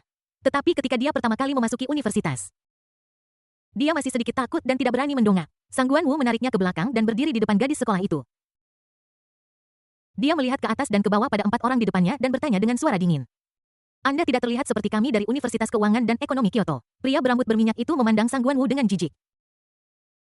Mengangkat sudut mulutnya dan mencibir. "Kami adalah mahasiswa dari Universitas Politeknik tetangga." "Universitas Politeknik? Mengapa orang-orang dari Universitas Politeknik datang ke Universitas Keuangan dan Ekonomi Kyoto kami, bukannya tinggal di sekolah mereka sendiri?" "Si Hao, bagaimana kamu bisa berbicara dengan bos kita seperti itu?" Seorang kaki tangan menunjuk hidung Sang Guanwu dan berkata dengan marah. Bab 789. Aku tidak menyangka dia menjadi brengsek kecil. Pria berambut berminyak mengulurkan tangannya untuk menghentikannya dan berkata, "Hei, ini adalah Universitas Keuangan dan Ekonomi, mohon bersikap sopan." Si kaki tangan membungkuk dengan cepat, mengatakan ya. Pria berambut berminyak itu menarik kerahnya, memutar lehernya, dan berkata dengan arogan, "Universitas Politeknik Anda tidak dapat merekrut banyak mahasiswi setiap tahun. Universitas Keuangan Anda memiliki begitu banyak mahasiswi setiap tahun sehingga kami ingin datang dan mengenal mereka. Kedua sekolah harus lebih banyak berkomunikasi." Ketika Sang Guanwu mendengar ini, dia langsung marah. "Aku bahkan tidak mengenal beberapa mahasiswi, dan kalian ingin mencuri apapun dariku. Anda tidak memiliki teman sekolah menengah pertama di kuil Shaolin Ilmu Pengetahuan dan Teknologi. Itu tidak ada hubungannya dengan Universitas Keuangan kita. Jangan datang ke Universitas Keuangan kami untuk membuat masalah. Pergi dari sini." "Sido, tahukah kamu siapa kami?" kata kaki tangan itu. Sang Guanwu mendengar ini dan mulai melihat orang lain. Melihat barang-barang mewah yang rumit pada orang lain. Dia berbisik dalam hatinya, baju Balenciaga, celana Gucci, sepatu pantofel coat. Setelah mengamati mereka, Sang Guanwu merasa bahwa barang-barang mewah yang mereka kenakan sama mewahnya dengan miliknya. Dan dia mengeluh dalam hatinya, "Jalan orang-orang ini jelas bukan orang baik pada pandangan pertama." Sang Guanwu meludah dan berkata kepada yang lain, "Aku tidak peduli siapapun kamu. Apakah kamu pikir kamu bisa mengubah dirimu menjadi manusia hanya dengan mengenakan beberapa potong pakaian?" "Siba." Teman-teman pria berambut berminyak itu mulai gelisah dan sepertinya ingin maju dan berkelahi. Tetapi pria berambut berminyak itu jelas merupakan pria yang bisa menjaga ketenangannya. Setelah dia menghentikan adik laki-lakinya, dia sedikit mengangkat kepalanya dan mengarahkan hidungnya ke Sang Guanwu. Saya khawatir Anda tidak tahu betapa seriusnya masalah ini. Sang Guanwu tertegun, tidak mengerti apa maksud pihak lain. Pria berambut berminyak itu berkata dengan lantang dan bangga, kami adalah mahasiswa internasional dari Korea Selatan. Perilaku Anda saat ini memengaruhi diplomasi antara Tiongkok dan Korea Selatan. Sang Guanwu sedikit mengernyit, mahasiswa internasional dari negara Big Bang. Pria berambut berminyak itu melihat perubahan ekspresi Sang Guanwu dan mencibir dalam hatinya. Korea Selatan sekarang menjadi ekonomi terkuat di alam semesta. PDB Korea Selatan jauh melebihi Tiongkok dan mendekati Amerika Serikat. Menjadikannya fokus seluruh dunia di masa lalu, Anda orang Cina sombong untuk sementara waktu tetapi sekarang banyak hal telah berubah secara dramatis. Ini adalah era ketika negara kita Korea Selatan telah mendapatkan hak untuk berbicara di dunia. Siapapun yang punya uang adalah pemenang sejati. Merupakan suatu kehormatan bagi Anda orang Cina bahwa saya bermain dengan wanita Cina Anda. Aku benar-benar mengira itu kerabat kerajaan. Sang Guanwu meludah dan berkata kemudian. Dia tersenyum dan berkata The Big Bang sebuah negara yang makan kimchi sebagai jamuan kenegaraan dan hampir tidak bisa makan daging sepanjang tahun. Apa yang begitu arogan tentang itu? Sang Guanwu sering menonton video pendek Douyin. Dia telah melihat banyak berita tentang Korea Selatan yang mengatakan bahwa jamuan makan kenegaraan Korea Selatan adalah kimchi. Dan 3 kali makan sehari adalah kimchi. Saya pikir mereka suka makan kimchi. Tetapi kemudian saya mengetahui bahwa itu karena harga daging di negara mereka terlalu mahal. Potongan sampah kecil ini membawa malu bagi Tiongkok. Setelah mengatakan itu Sang Guanwu memutar tubuhnya ke samping memperlihatkan Porsche 911 di belakangnya, saya kata kalian. Jika kalian ingin mendekati perempuan di China, kalian harus punya kekuatan. Apa kalian pikir jika kalian mengeluarkan 2 kaleng kimchi? Anak sekolah akan mau mengenal kalian? Apa kalian pikir ini Korea Selatan? Jika Anda mengendarai mobil yang lebih keren daripada yang ada di Universitas Keuangan kami, saya akan membiarkan Anda masuk setelah Sang Guanwu selesai berbicara. Semua orang di tempat kejadian tidak bisa menahan tawa mereka juga tidak tahan dengan orang-orang dari Korea Selatan.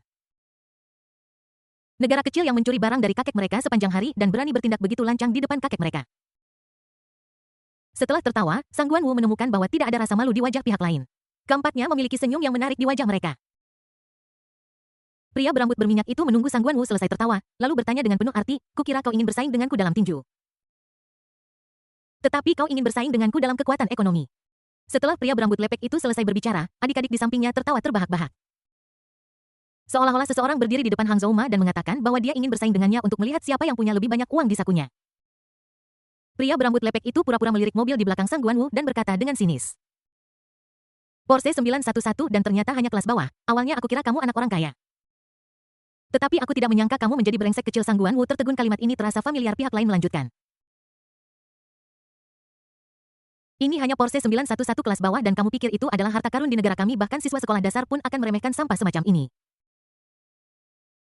Kamu adalah pembicara yang baik. Apakah kamu tahu berapa harga mobil ini? 2 juta. Apakah kalian berani membayar sebanyak ini? Apakah kalian pikir kalian lebih unggul hanya karena kalian memakai pakaian mewah? Sang Guanwu membalas. Tahun lalu, dia disebut sampah karena mengendarai Porsche 718 Boxster dan dia menerimanya tahun ini, setelah banyak memohon dan meminta bantuan. Saya akhirnya berhasil mengganti Porsche 718 Boxster saya dengan Porsche 911. Pada akhirnya dia disebut sampah yang tidak tahan oleh Sang Guanwu. Porsche 911 adalah mobil mewah yang diakui dunia. Sang Guanwu sangat marah dan tepat ketika dia akan mulai mengutuk di belakang orang lain. 2 mobil sport rendah dengan bentuk tajam dan mendominasi terlihat perlahan mendekat. Logo kepala banteng di bagian depan salah satu mobil memberitahu semua orang di sekitarnya identitasnya Lamborghini. Fak Lamborghini ini adalah Lamborghini Revuelto. Saya tahu mobil itu harganya setidaknya 75 juta. Yang satunya juga terlihat familiar, namanya seperti Ma, itu Aston Martin DBS. Fuk Aston Martin DBS itu mobil mewah senilai 5 juta. Total biaya kedua mobil ini sekitar 125 juta. Kedua mobil ini ditambah Porsche 911 milik Guanwu berjumlah 6. Beberapa orang Korea mendengarkan keributan mahasiswa Universitas Keuangan Kyoto. Dan tidak bisa menahan senyum sambil berbisik. Orang Cina benar-benar tidak berkelas. Sebuah Porsche 911 dipuji sebagai mobil mewah. Bosnya memang luar biasa. Baik Lamborghini Revuelto maupun Aston Martin DBS, keduanya menghancurkan Porsche 911. Ya, Porsche 911 bahkan tidak dikendarai oleh anjing. Aku sudah hidup begitu lama, tetapi aku tidak pernah berpikir bahwa orang Cina akan berani bersaing dengan orang-orang di negara kita untuk melihat siapa yang punya lebih banyak uang. Mereka hanya melebih-lebihkan kemampuan mereka sendiri. Hanya negara yang miskin seperti China yang akan memperlakukan Porsche 911 seperti pusaka keluarga. Pria berambut berminyak itu mendengus jijik dan menatap Sang Guanwu. Heino, aku akan membiarkanmu mengatakan sendiri apakah mobilmu itu sampah atau bukan. Dan apakah Anda seorang pang atau bukan, ini hanya Porsche 911, mengapa Anda berpura-pura? Apakah Anda punya Lamborghini Revuelto? Apakah Anda punya Aston Martin DBS? Wajah Sang Guanwu sedikit berubah. Mengapa situasi saat ini berbeda dari apa yang dikatakan semua orang di internet? Bukankah siswa Korea dianggap miskin? Bagaimana mereka mampu membeli mobil senilai lebih dari 10 juta? Bab 790 Lamborghini Reventon setelah setahun pertumbuhan. Sang Guanwu menyadari bahwa dia mungkin bukan tandingan orang di depannya, tapi sekarang aku mendapat dukungan dari orang itu. Lamborghini pria itu jauh lebih baik daripada milik antek-antek di depannya. Dengan kepercayaan diri yang diberikan oleh pria itu, Sang Guanwu berkata dengan suara yang keras. Kalian anak kecil, 2 mobil sport biasa bukanlah apa-apa. Pria berambut berminyak itu menggelengkan kepalanya dan terkekeh. Tanpa sedikit pun kemarahan di wajahnya. Hehehe, aku bilang kalian orang Cina benar-benar keras kepala. Kamu bilang kita bersaing dalam kekuatan ekonomi. Tapi sekarang kamu menolak untuk mengakui kekalahanmu. Kamu mengendarai mobil apa beraninya kamu bilang Lamborghini ku sampah, bahkan jika Lamborghini ku sampah. Salah satu dari ini bisa mengalahkanmu 2 kali. Kamu adalah sampah di antara sampah. Sang Guanwu menegangkan lehernya dan berkata, dibandingkan denganku bukanlah apa-apa. Jika kamu punya nyali, bandingkan dengan kakak laki-lakiku. Dia punya Lamborghini Reventon edisi terbatas. Setelah Sang Guanwu mengatakan ini, orang-orang Korea saling pandang, dan kemudian tertawa terbahak-bahak. Pria berambut berminyak itu membungkuk dengan tangan di dadanya. Ekspresinya sangat berlebihan. Apa katamu? Sang Guanwu berkata dengan tegas. Apa maksudmu? Aku bilang kakak laki-lakiku punya Lamborghini Reventon. Lamborghini Reventon. Setelah Sang Guanwu mengatakan ini, pihak lain tertawa lebih keras lagi. Apa yang kalian tertawakan? Kalian brengsek. Sang Guanwu sedikit kesal dengan tawa pihak lain. Pria berambut berminyak itu perlahan berhenti tertawa. Maaf. Aku tidak bisa menahannya, karena bualanmu semakin lama semakin tidak bisa diandalkan. Apa yang aku bualkan? Anda berkata apakah ada seseorang di sekolah Anda yang memiliki Lamborghini Reventon? Ya, kakak laki-laki saya. Lamborghini Reventon terbatas hingga 21 unit di seluruh dunia. Saya belum pernah mendengar ada orang Tiongkok yang memilikinya. Kakak laki-laki tertua saya adalah salah satu dari 21 pemilik mobil itu. Sang Guanwu masih mengingat Lamborghini Reventon dengan sangat jelas dan dia tidak mungkin melakukan kesalahan. Di mana mobilnya? Wajah pria berambut berminyak itu tiba-tiba berubah dan dia bertanya mobil. Sang Guanwu merasa seolah-olah jantungnya ditarik ketika dia menyebut Lamborghini Reventon. Pada awalnya saya mengenal kakak laki-laki tertua saya melalui perkelahian dan saya secara tidak sengaja meminta seseorang untuk memberinya pelajaran. Alhasil, Reventon milik kakak tertua sepertinya rusak. Jadi sekarang kakak tertua saya hanya bisa mengendarai Rolls-Royce ke sekolah setiap hari. Di mana mobilnya? Pria berambut berminyak itu mendesak lebih jauh. Mobil itu ada di rumah kakak. Bah. Kalian orang Cina selalu membual. Bagaimana mungkin aku tidak tahu orang macam apa kalian ini? Kamu selalu iri pada negara kami, bermimpi untuk menjalani kehidupan yang sama seperti kami, dan bermimpi bahwa kamu juga negara maju. Orang-orang sepertimu yang berada di lapisan bawah masyarakat pantas miskin seumur hidup. Setelah pria berambut berminyak itu selesai berbicara, teman-temannya di sekitarnya menimpali, bos, orang Cina memang seperti ini, miskin dan suka menyombongkan diri. Mereka hanya iri dengan kemakmuran negara kita saat ini, tetapi sayangnya Tiongkok sangat lemah, sehingga saya bahkan ragu apakah dia menyewa Porsche 911 ini. Dengan tingkat ekonomi orang Tiongkok, bagaimana mereka mampu membeli Porsche 911? Pasti sewaan. Pria berambut berminyak itu maju selangkah, menggoyangkan kedua kunci mobil di tangannya, dan berkata, bisakah saya memanggilmu pang kecil sekarang? Pang kecil, pegang janjimu. Jika kamu tidak punya uang, jangan halangi kami orang kaya menjemput cewek. Aku rasa cewek-cewek dari Universitas Keuangan dan Ekonomi kalian juga ingin naik mobil mewahku. Wajah Sang Guanwu berubah menjadi biru dan ungu, dan sudut mulutnya terus berkedut. Dia benar-benar ingin menamparkan orang itu, tetapi Sang Guanwu menemukan bahwa orang itu sepertinya mengambil gambar secara diam-diam. Sengaja menunggu dia jatuh ke dalam perangkap. Jika saya melakukannya sendiri, saya pasti akan tertangkap dan bukti akan ditemukan. Tetapi jika kita berpura-pura mengabaikannya, kita akan mempermalukan orang Cina. Tiba-tiba Sang Guanwu merasakan tangan yang berat di bahunya. Sang Guanwu, apa yang terjadi? Sang Guanwu tertegun dan perlahan menolehkan kepalanya. Aku melihat 3 anak laki-laki berdiri di belakangku. Ketika Sang Guanwu melihat anak laki-laki dengan lengan melingkari bahunya, dia merasa ingin berlutut. Kakak, akhirnya kau datang. Sang Guanwu berkata dengan suara berlinang air mata. Gadis yang bersembunyi di belakang Sang Guanwu juga melihat anak laki-laki di depannya. Orang lain itu berpakaian sederhana, mengenakan pakaian kasual tanpa logo apapun.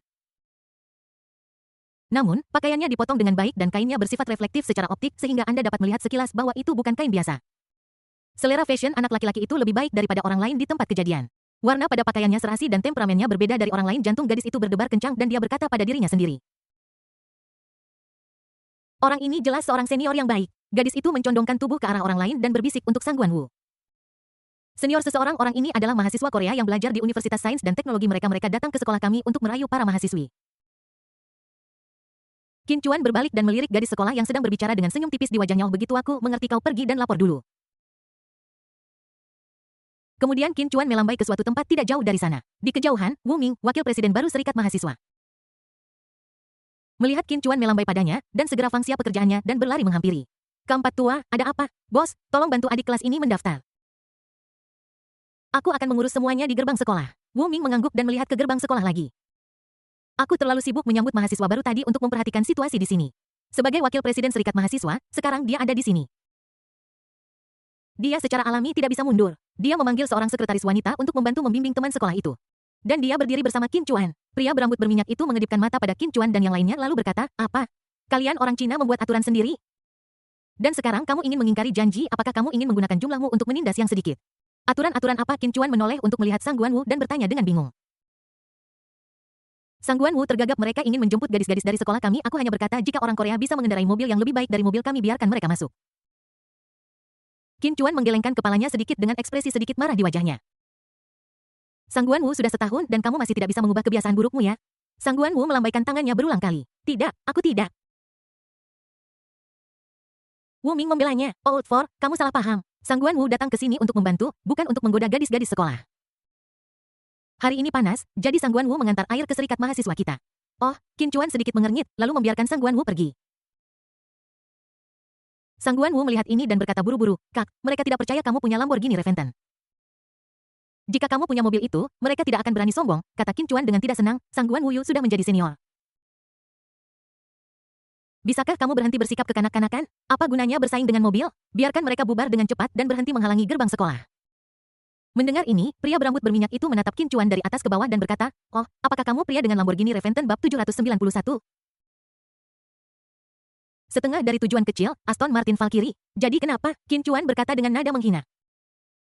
Mobil ini terbatas hanya 21 unit di seluruh dunia. Bisakah orang Cina memilikinya? Kenapa tidak? Jika ada, tolong buka dan tunjukkan padaku.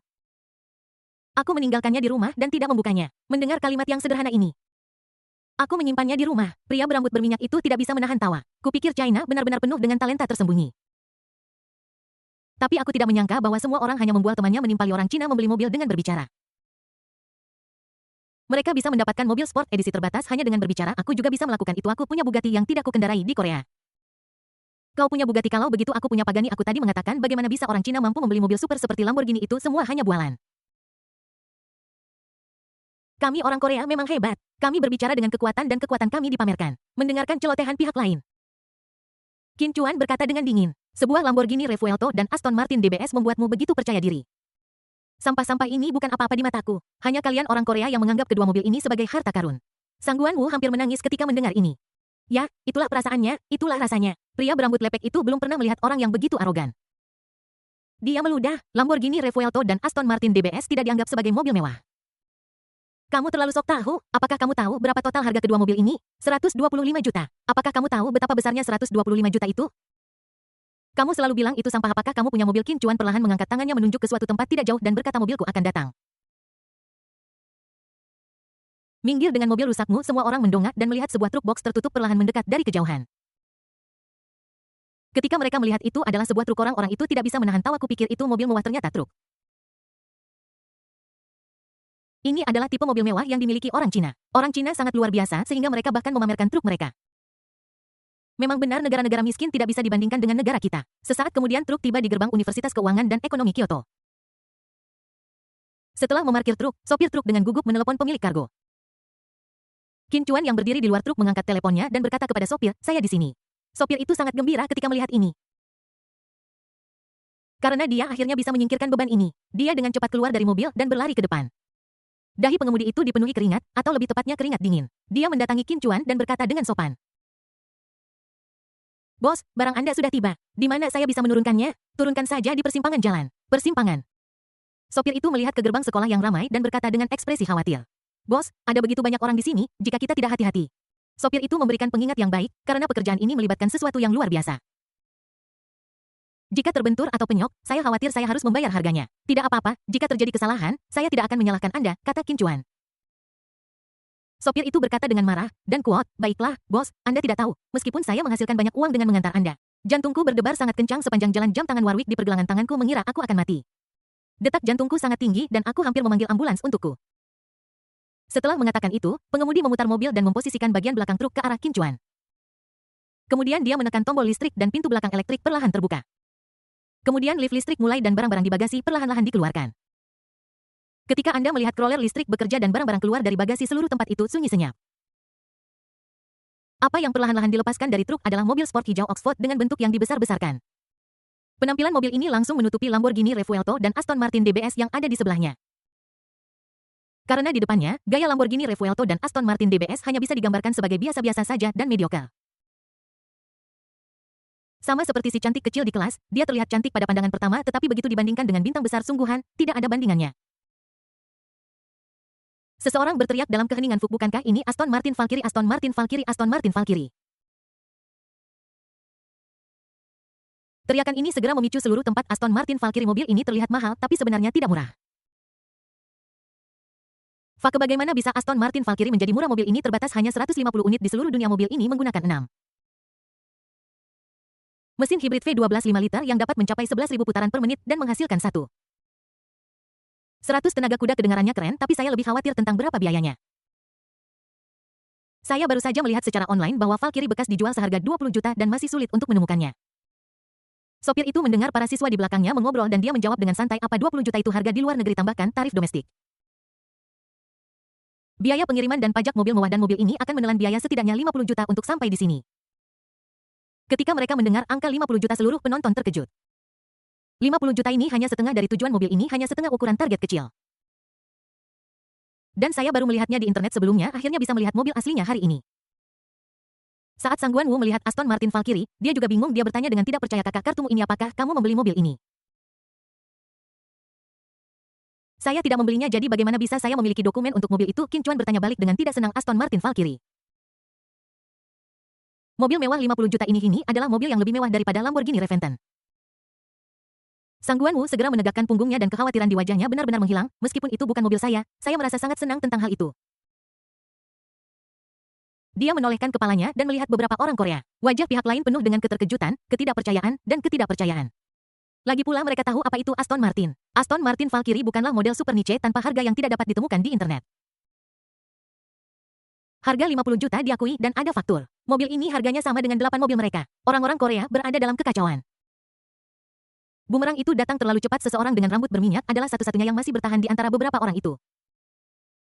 Sang Guan Wu siap untuk memberikan komentar sinis kepada pihak lain, tetapi pada saat ini, dua bunyi bip menginterupsinya. Aku melihat truk box tertutup lain melaju di depan gerbang sekolah. Dari penampilannya, sepertinya itu truk lain yang mengangkut mobil. Bab 792 mendekati tujuan kecil Bugatti Bolide. Tidak mungkin, ini mobil lain, seharusnya mobil gratis ketika saya membeli Valkyrie. Lagi pula, mobil mewah 50 juta tidak dikendarai di jalan setiap hari. Apa yang Anda katakan masuk akal, tetapi dengan sikap ini. Mobil macam apa yang akan diberikan sebagai hadiah? Saya kira itu seharusnya Aston Martin DBS. Bagaimanapun, di depan Valkyrie, DBS hanyalah adik kecil. Ya ampun, ini terlalu berlebihan. Meskipun ini adalah truk, ini berbeda dari yang sebelumnya. Kali ini, seorang pria berjas dan berdasi turun dari truk. Pria itu berlari sepanjang jalan dan datang ke Qin Chuan. Penampilan hormat, rendah hati, dan sopan pihak lain mungkin membuat orang salah mengira dia sebagai penjilat. Pria itu mengambil setumpuk dokumen dan menyerahkannya kepada Qin Chuan. Pihak lain berkomunikasi dengan Qin Chuan dalam bahasa Italia. Bukan bahasa Inggris. Ada orang lain di tempat kejadian yang bisa memahami. Namun pada akhirnya Qin Chuan melambaikan tangannya dengan cara yang sama seperti yang dia lakukan terakhir kali berbicara dengan sopir truk. Pria itu tertegun pada awalnya, kemudian dia terus berbicara. Ekspresinya berangsur-angsur menjadi agak tidak bisa dipercaya. Setelah konfirmasi akhir, pria itu menarik napas dalam-dalam dan berjalan ke truk. Dia mengarahkan pengemudi untuk menurunkan barang-barang. Pengemudi itu sedikit terkejut ketika pertama kali mendengar instruksi pria itu. Keduanya berkomunikasi lama menggunakan perangkat lunak penerjemah ponsel. Setelah mengonfirmasi pengaturan berulang kali, pengemudi mengikuti instruksi pria itu dengan gemetar. Dia datang ke bagian belakang truk dan menekan tombol listrik, kemudian lift listrik mulai dan perlahan memindahkan barang-barang keluar dari bagasi mobil. Ketika Anda melihat jalur listrik berfungsi dan barang-barang keluar dari bagasi, seluruh penonton terpana oleh sebuah objek berwarna biru kerajaan cerah dan hitam pekat. Sebuah mobil sport dengan bentuk yang sebanding dengan Aston Martin Valkyrie muncul di depan semua orang dengan cara yang biasa-biasa saja. Melihat logo mobil ini, sebagian orang merasa familiar sekaligus tidak familiar. Logo mobil ini tidak jarang di Cina, tetapi bisa dibilang langka. Beberapa orang bahkan belum pernah melihat logo mobil ini di jalan seumur hidup mereka. Mobil ini terlihat familiar. Sepertinya saya punya mobil ini di Kiki Speedcar. Aku juga merasa familiar, tapi aku jarang melihatnya sehingga aku tidak ingat mereknya apa. Bak, bagaimana cara mengejar mobil ini? Apa namanya? Bugatti. Ya ampun, iya Bugatti nih, Bugatti. Model Bugatti yang mana ini? Semua mobil Bugatti yang saya ingat pendek dan gemuk. Apa-apaan ini Bugatti Bolide, Bugatti Bolide, Bugatti Bolide, Bugatti Bolide ya, Bugatti Bolide terbatas untuk 40 unit di seluruh dunia. Saya tidak peduli berapa banyak edisi terbatas yang ada, saya ingin tahu berapa harganya. Sang Guan Wu kembali kebingungan. Aston Martin Valkyrie barusan saja sudah cukup mengejutkan. Baru beberapa menit dan ini muncul Bugatti Bolide lainnya. Sang Guan Wu merasakan kepalanya berdengung. Sekarang Lamborghini Reventon hanyalah adik dari adik-adiknya. Setelah semua, setiap Bugatti harganya setidaknya 50 juta saudaraku, mobil ini adalah Bugatti. Sang Guan Wu mulai gagap Bugatti Bolide. Berapa harganya ini? Qin Chuan mengambil formulir deklarasi pabean dan setumpuk faktur dan stempel pajak di tangannya. Melihatnya dan berkata dengan tenang, harganya akan mencapai 95 juta yuan secara total, tetapi mobil ini terbatas hanya 40 unit dan tidak ada tempat untuk membelinya di pasar. Saya membelinya dari seorang teman Saudi. Ketika saya memberinya tambahan 15 juta yuan setelah dikurangi 15 juta ini, harganya hanya 80 juta yuan. Anda bisa mendapatkannya hanya dengan 80 juta. Ketika Qin Chuan mengatakan ini, kedengarannya seolah-olah dia tidak berbicara tentang 80 juta. Tetapi seolah-olah dia berbicara tentang 8.000 yuan. Sebagian besar siswa di tempat kejadian, apalagi 80 juta bahkan 8.000 yuan adalah banyak uang bagi mereka. Setelah mendengar angka 80 juta, kulit kepala semua orang menjadi mati rasa dan merinding muncul di sekujur tubuh mereka. Sebelum semua orang selesai berseru dengan takjub, mereka menyadari bahwa segala sesuatunya sepertinya tidak berhenti. Karena tidak jauh dari sana, sepertinya truk lain datang. Orang-orang Korea tampak pucat dan bergumam, apakah ini tidak akan pernah berakhir? Ini semua adalah mobil-mobil super kelas atas. Mengapa dia memberi saya perasaan bahwa dia sedang membeli kubis? Ketika mereka melihat Aston Martin Valkyrie, semua orang Korea bingung. Mereka juga punya mobil Aston Martin, jadi tentu saja mereka mengenali logonya. Perbandingan antara Aston Martin DBS dan Aston Martin Valkyrie dengan jelas menunjukkan mana yang lebih baik. Aston Martin DBS mereka menjadi tidak sedap dipandang seperti tikus rumah tangga, Aston Martin Valkyrie seksi dan menawan seperti Wonder Woman. Tanpa memeriksa harganya, semua orang tahu bahwa Aston Martin Valkyrie ini pasti merupakan mobil super yang bernilai puluhan juta. Level 10 juta. Beberapa orang merasa ngeri dan merasakan hawa dingin di punggung mereka. Hanya pria berambut berminyak itu yang mampu mengendalikan diri dan tidak menunjukkan jejak kepanikan. Dua mobil ini juga bernilai lebih dari 10 juta. Jangan panik, saya mampu membeli Aston Martin Valkyrie. Jangan panik, kita setara dengan dia. Tapi beberapa menit kemudian, sebuah Bugatti Bolide muncul di depan gerbang Universitas Keuangan dan Ekonomi Kyoto. Pria berambut berminyak itu merasa hampir tidak bisa bernapas. Ini adalah Bugatti Bolide sialan, bukan Bugatti Veyron yang umum. Bahkan jika dia memiliki latar belakang keluarga seperti dia dan pamannya adalah salah satu dari 10 chaebol teratas di Korea Selatan. Dia tidak bisa begitu saja membeli mobil sport senilai 95 juta hampir 100 juta dengan santai. Yang lebih penting adalah mereka membayar tambahan 15 juta yuan untuk membelinya 15 juta yuan. Dua mobil saya tidak sebanyak uang yang mereka bayarkan untuk saya. Pria berambut berminyak itu merasa sedikit gugup dan kakinya gemetar. Dia merasa seperti menabrak tembok. Meskipun orang Korea mungkin terdengar tangguh, mereka sebenarnya munafik saat menghadapi lawan yang seimbang atau sedikit lebih baik dari mereka. Mereka dapat menggunakan kata-kata kasar untuk menghadapi lawan, tetapi dalam situasi saat ini, lawan tampaknya menghancurkannya dalam situasi ini. Orang yang lemah pikiran dapat dengan mudah runtuh. Aku tidak pernah menyangka bahwa keruntuhan pria berambut berminyak itu akan datang begitu cepat. Kerumunan di tempat kejadian berseru untuk ketiga kalinya. Pria berambut berminyak itu menoleh dan langsung kesal mengapa ada lebih banyak. Tidak jauh dari sana, sebuah truk Volvo berwarna biru muda perlahan mendekat. Truk ini jelas lebih canggih dari dua truk sebelumnya. Tidak mungkin, ada lagi bab 793. Sebuah mobil ajaib senilai 150 juta muncul ketika mereka melihat truk ketiga mendekat. Mata semua orang melebar. Apakah ada pameran mobil hari ini? Ini jauh lebih mengesankan daripada pameran mobil. Siapa yang pernah melihat begitu banyak mobil koleksi di pameran mobil? Truk ini lebih canggih daripada dua truk sebelumnya. Apakah mobil di dalamnya juga lebih canggih? Seharusnya itu tidak mungkin. Mobil terakhir adalah Bugatti Bolide Bugatti Classmate. Tidakkah kamu mendengar apa yang dia katakan? Ini adalah mobil yang seharusnya tidak ada mobil lain yang bisa lebih hebat dari itu. Sebelum semua orang menyelesaikan diskusi, seorang pria tua berkulit putih turun dari truk Volvo. Garis rambut orang lain agak tinggi dan rambut putihnya tertiup angin membuatnya tampak agak tidak terkendali dan sulit diatur. Orang lain itu berpakaian sangat elegan mengenakan setelan kasual yang terbuat dari kain berkualitas tinggi. Bahkan orang yang tidak tahu banyak pun dapat mengetahui sekilas bahwa kain ini pasti kain berkualitas tinggi dari Sisilia.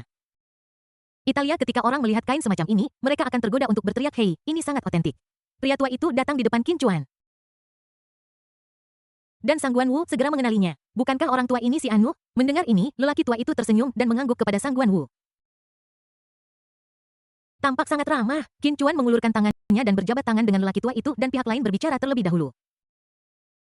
Yang mengejutkan adalah bahwa lelaki tua itu benar-benar berbicara bahasa Mandarin meskipun tidak terlalu fasih, setidaknya saya bisa memahaminya. Hanya saja guru bahasa Mandarin orang lain mungkin berasal dari Sichuan dan Chongqing, jadi aksen lelaki tua itu agak seperti Sichuan dan Chongqing. Tuan Qin, terima kasih atas dukungan Anda untuk perusahaan kami. Qin Chuan tersenyum dan berkata, terima kasih Tuan Pagani karena telah melakukan perjalanan khusus untuk mengantarkan mobil kepada saya. Ketika semua orang di tempat kejadian mendengar kata Pagani, mereka tiba-tiba mengerti. Ya Tuhan, Tuan Pagani. Orang ini adalah bos Pagani. Lalu, apakah ada Pagani yang tergeletak di dalam truk ini? Bos datang untuk mengantarkan mobil secara langsung, bisakah dia juga memberimu panini KFC? Hari macam apa ini? Aku bisa melihat Bugatti dan Pagani pada saat yang sama. 5 menit yang lalu impian saya adalah Aston Martin Valkyrie, 3 menit yang lalu menjadi Bugatti Bolide, sekarang saya harus mengubah impian saya lagi. Percakapan di antara orang-orang Cina itu seperti bilah pisau tajam yang menusuk orang Korea. Mereka sudah berencana untuk melarikan diri ketika Bugatti Bolide muncul. Namun, mereka merasa kaki mereka seakan-akan berbobot ribuan pon dan mereka tidak bisa bergerak sama sekali. Inilah reaksi dari rasa takut, terpana, dan ketakutan. Setelah bertukar beberapa sapaan singkat dengan Qin Chuan, Pagani berjalan ke bagian belakang truk. Setelah operasi sederhana, lembaran besi di bagian belakang truk perlahan-lahan bergulung. Beberapa detik kemudian, sebuah mobil sport yang lebih berlebihan daripada Aston Martin Valkyrie dan lebih dahsyat daripada Bugatti Bolide muncul di depan semua orang.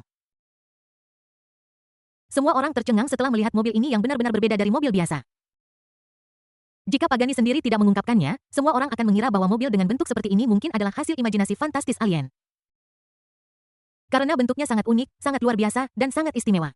Kali ini, tidak ada yang bisa menyebutkan nama mobil itu. Karena mobil ini tidak hanya langka.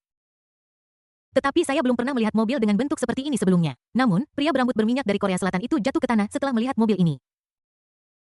Dia menunjuk ke Pagani yang tampak tidak biasa itu dan berkata dengan ngeri, inikah Pagani Huayra Longtail versi Pagani Huayra Longtail Edition? Pagani Huayra Longtail Edition. Pagani Huayra Longtail setelah mendengar pria berambut berminyak itu mengungkapkan nama mobilnya. Seseorang di tempat kejadian dengan cepat mencari di internet berdasarkan nama tersebut. Sesaat kemudian, dia melihat informasi tentang Pagani Huayra Longtail versi di internet. Pagani Huayra Longtail adalah versi lebih panjang dari Pagani Huayra, yang 36 cm lebih panjang dari model aslinya. Pagani Huayra Longtail dilengkapi dengan mesin V12.6. 0 liter twin turbocharged 36 valve dengan daya maksimum 840 tenaga kuda. Siapa yang menyuruhmu membaca parameternya? Apakah ini sesuatu yang harus kita perhatikan? Ya, berapa harga mobil ini? Itulah yang ingin kami dengar. Mahasiswa yang sedang memeriksa data itu menggesek layar ponselnya dengan marah. Setelah menggesek 2 kali dia tertegun, apa yang salah? Apakah ponselmu macet? Berapa harganya? Para siswa yang memeriksa data tampak ngeri saat mereka menatap ponsel mereka. Teman sekelas yang cemas di sebelahnya merebut telepon dan melihatnya. Detik berikutnya dia juga bingung dan setelah beberapa saat terdiam, mulutnya bergerak dan dia berkata dengan ngeri, mobil ini. Harganya lebih dari 100 juta di China. Lebih dari 100 juta. Kamu bilang mobil ini harganya 100 juta? Sial, mobil seharga ratusan juta. Ini pertama kalinya aku melihat mobil senilai lebih dari 100 juta yuan. Sangguan Wu tidak bertanya kepada Qin Chuan berapa harga mobil itu. Dia membungkuk dan diam-diam melihat angka-angka pada dokumen di tangan Qin Chuan. 1 10 ratus ribuan 10 ribu ratus ribu. Ayah kakek nenek 150 juta. Sangguan Wu merasa pusing dan sekarang dia mengerti. Mengapa bos sebuah perusahaan secara pribadi mengantarkan mobil itu? Pria ini bernilai 150 juta. Jika Qin Chuan membutuhkannya, pemilik wanita itu juga harus datang dan meminta maaf. Pagani sangat bangga ketika dia melihat ekspresi terkejut orang-orang di tempat kejadian tentang Pagani Huayra edisi ekor panjang. Dia datang ke Qin Chuan dan menyerahkan kunci mobil kepadanya. Tuan Qin, Pagani Huayra edisi ekor panjang ini adalah mahakarya perusahaan kami. Saya senang Anda memilikinya. Saya harap mobil ini dapat memberi Anda pengalaman yang berbeda. Jika tidak, saya akan mengajak Anda untuk langsung merasakannya di tempat. Pagani sangat percaya diri dengan mobilnya. Lagi pula, mobil Pagani adalah favorit orang-orang terkaya di dunia.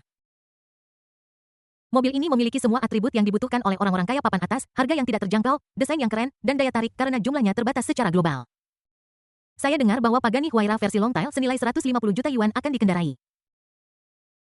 Semua orang di tempat kejadian sangat bersemangat dan mengeluarkan ponsel mereka siap untuk mengambil foto close-up dari mobil ajaib yang melaju. Namun yang mengejutkan, Qin Chuan tidak berniat mengendarai Pagani Huayra versi Longtail. Dia melambaikan tangannya dan berkata maaf, saya tidak membeli mobil ini untuk dikendarai. Pagani tertegun, Anda tidak membelinya untuk dikendarai? Apa maksud Tuan Qin dengan ini? Tepatnya, saya tidak membeli Pagani Huayra Longtail ini, Bugatti Bolide itu, dan Aston Martin Valkyrie untuk dikendarai.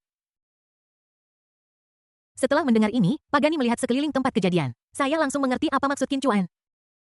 Orang-orang kaya kelas atas ingin dapat memamerkan mobil mereka kepada orang lain dan banyak orang membelinya untuk dipajang di garasi mereka sendiri. Lagi pula, seorang pria dengan lebih dari 100 juta yuan dapat kehilangan ribuan atau puluhan ribu yuan hanya dengan menginjak pedal gas. Bab 794 membeli mobil yang salah tidak masalah, lakukan pemesanan baru di tempat dan beli yang lain. Pagani mendengar ini dan tersenyum. Saya mengerti Tuan Qin adalah seorang kolektor mobil super. Saya mengerti bahwa Anda ingin menempatkan mobil-mobil super top ini di garasi dan menikmatinya perlahan.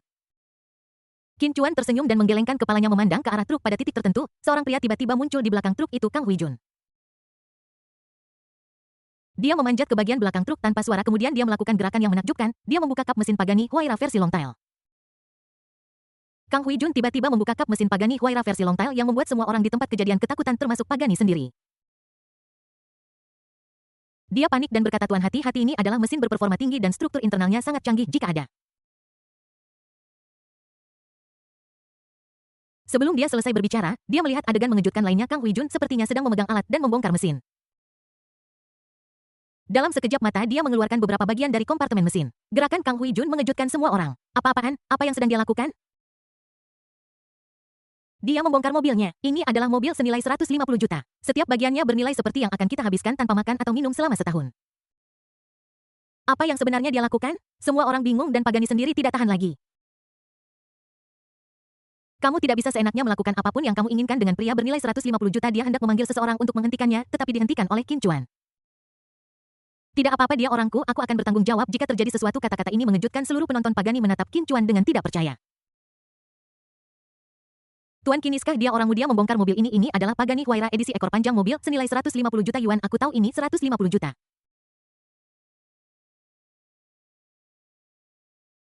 Sejujurnya, saya membeli 3 mobil ini hanya untuk suku cadang di dalamnya.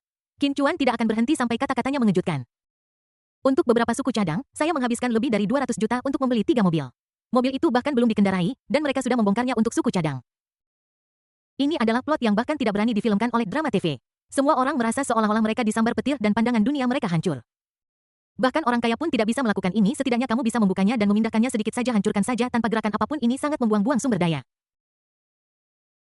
Ini seperti memiliki wanita cantik yang berdiri di depanmu siap untuk kamu lakukan apapun yang kamu inginkan. Tetapi pada akhirnya kamu hanya menginginkan stocking sutra hitam di tubuhnya. Apakah orang ini masih seorang pria? Dia adalah iblis meskipun semua orang berada dalam kekacauan. Qin Chuan sepertinya tidak merasakan sakit hati sama sekali. Dia berteriak kepada Kang Huijun, apa yang terjadi? Kang Huijun mengambil bagian itu di tangannya. Menggambar garis dengan pena di tangannya, lalu menggelengkan kepalanya pada Qin Chuan dan berkata dengan kecewa. Sekarang kita tidak bisa menggunakan bagian ini. Qin Chuan sedikit mengernyit. Setelah beberapa saat, Kang Huijun mulai membongkar Aston Martin Valkyrie dan Bugatti Bolide. Tindakannya membuat semua orang merasa ketakutan dan patah hati. 2 mobil super mewah ini bernilai puluhan juta adalah mobil impian seumur hidup banyak orang. Rasanya seperti semua orang melihat Dewi di hati mereka disiksa secara brutal oleh seorang bajingan. Tetapi semua orang tidak berdaya. Perasaan ini bahkan lebih tidak nyaman daripada menusuk diri sendiri dengan pisau. Beberapa orang Korea tampaknya telah melihat iblis. Mulut mereka berkedut dan mereka berkata orang ini adalah orang terkaya atau seorang psikopat. Seorang psikopat. Akhirnya, setelah melepas beberapa bagian dari Aston Martin Valkyrie dan Bugatti Bolide, Kang Huijun mengatakan bahwa yang ini bisa digunakan. Qin Chuan lalu menghela napas lega. Kalau begitu, satu-satunya mobil yang tidak bisa dikalahkan adalah Pagani Huayra Longtail. Pagani terkejut ketika mendengar ini. Komponen saya tidak berfungsi. Tunggu, jika tidak berfungsi, maka itu tidak mungkin penipuan. Benar, mereka ingin menggunakan alasan bahwa suku cadang tidak memenuhi syarat dan meminta saya memberikannya kepada mereka secara gratis. Benar, Pagani merasa bahwa datang untuk mengantarkan mobil secara langsung hari ini adalah langkah yang buruk. Jika saya tahu ini, saya seharusnya meminta istri saya untuk datang. Tepat ketika dia berada dalam dilema, Qin Chuan meletakkan tangan padanya dan berkata, Merpagani, versi Longtail Pagani Huayra perusahaan Anda dan versi reguler menggunakan suku cadang yang berbeda. Pagani terkejut ketika mendengar ini. Dengan panik dia menjawab dengan jujur, Qin, meskipun keduanya adalah model Pagani Huayra. Kinerja versi yang diperpanjang lebih luar biasa, jadi kami membuat beberapa penyesuaian pada bagian-bagiannya. Qin Chuan mendengar ini, menamparkan kepalanya dan menghela napas. Jika aku tahu, aku akan membaca pendahuluan lebih banyak saat memesan. Sekarang itu menyebabkan masalah. Pagani bertanya dengan ragu-ragu. Tuan Kindo, apakah Anda ingin membeli versi reguler? Qin Chuan mengangguk. Yang bagian versi diperpanjang tidak cocok, itu bukan yang aku inginkan. Jantung Pagani berdegup kencang. Sudah beres, orang ini ingin mengembalikan mobil. Mungkin kami mengembalikan mobilnya. Kembalikan mobilnya. Mobil apa Anda ingin? Pagani Huayra versi reguler. Jadi Anda harus mengembalikan versi yang diperpanjang. Terlalu merepotkan untuk mengembalikan mobilnya. Saya akan membeli versi reguler saja. Ngomong-ngomong, berapa harga versi reguler? Pagani bingung, pikirannya kosong, dan dia menjawab dengan gemetar, sekitar 60 juta. Begitu kata-kata ini keluar, seluruh tempat menjadi sunyi senyap. Kejutan pertama adalah ketika Qin Chuan membeli 3 mobil senilai lebih dari 200 juta yuan sekaligus. Kejutan kedua adalah Qin Chuan tidak membeli mobil itu untuk dikendarai, tetapi hanya membutuhkan beberapa bagiannya. Kejutan ketiga adalah Qin Chuan sebenarnya membeli mobil yang salah. Kamu tahu ini barang senilai 150 juta yuan, bukan barang 15 yuan. Bagaimana kamu bisa salah membelinya? Tidak apa-apa jika Anda membeli barang yang salah, cukup kembalikan dan beli lagi. Namun dia menolak dan langsung memesan kepada bos untuk membeli versi reguler lainnya. Hanya karena sekrupnya tidak seperti yang dia inginkan, dia harus membeli versi reguler lainnya. Monster macam apa ini? Dia sepertinya lebih bahagia menghabiskan 60 juta daripada saya menghabiskan 6.000. Ini mati rasa, hatiku mati rasa. Kami memiliki orang seperti itu di Universitas Keuangan dan Ekonomi kami. Kok saya tidak tahu tentang ini sebelumnya? Pagani membawa komputer tablet bersamanya dan dengan senang hati membantu Qin Chuan memesan di tempat.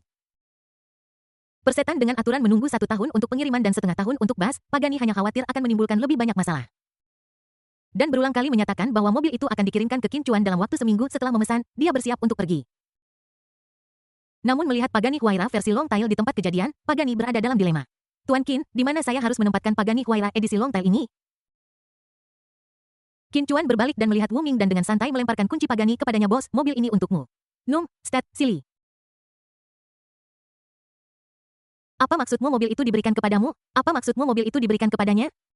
Apa maksudmu mobil itu diberikan kepadaku? Bab 795 sebuah mobil seharga 150 juta diberikan secara cuma-cuma. Semua orang di antara hadirin termasuk Wu Ming terpana. Qin Chuan berkata dengan tenang. Kamu adalah wakil presiden serikat mahasiswa, kamu akan menyambut mahasiswa baru di gerbang sekolah selama 2 tahun ke depan. Pagani senilai 150 juta yuan yang ditempatkan di gerbang ini seharusnya dapat menghalangi para berandal kecil yang ingin datang ke Universitas Keuangan dan Ekonomi kita dan melecehkan para junior dan senior. Qin Chuan berkata demikian sambil memandang orang-orang Korea dengan penuh arti. Kata-kata Qin Chuan membuat para siswa yang menonton di tempat kejadian menjadi gila. Tunggu, apa yang kudengar? Sebuah mobil senilai 150 juta yuan diberikan begitu saja. Siapakah orang ini sebenarnya? Apakah dia anak haram orang terkaya? Aaron Mus, siapa orang yang dikirim ke mobil? Sepertinya mereka teman sekamar. Teman sekamar, bisakah teman sekamar memberi saya mobil seharga 150 juta yuan? Saya dipukuli hingga setengah mati karena memakan pangsit kukus yang dimakan teman sekamar saya.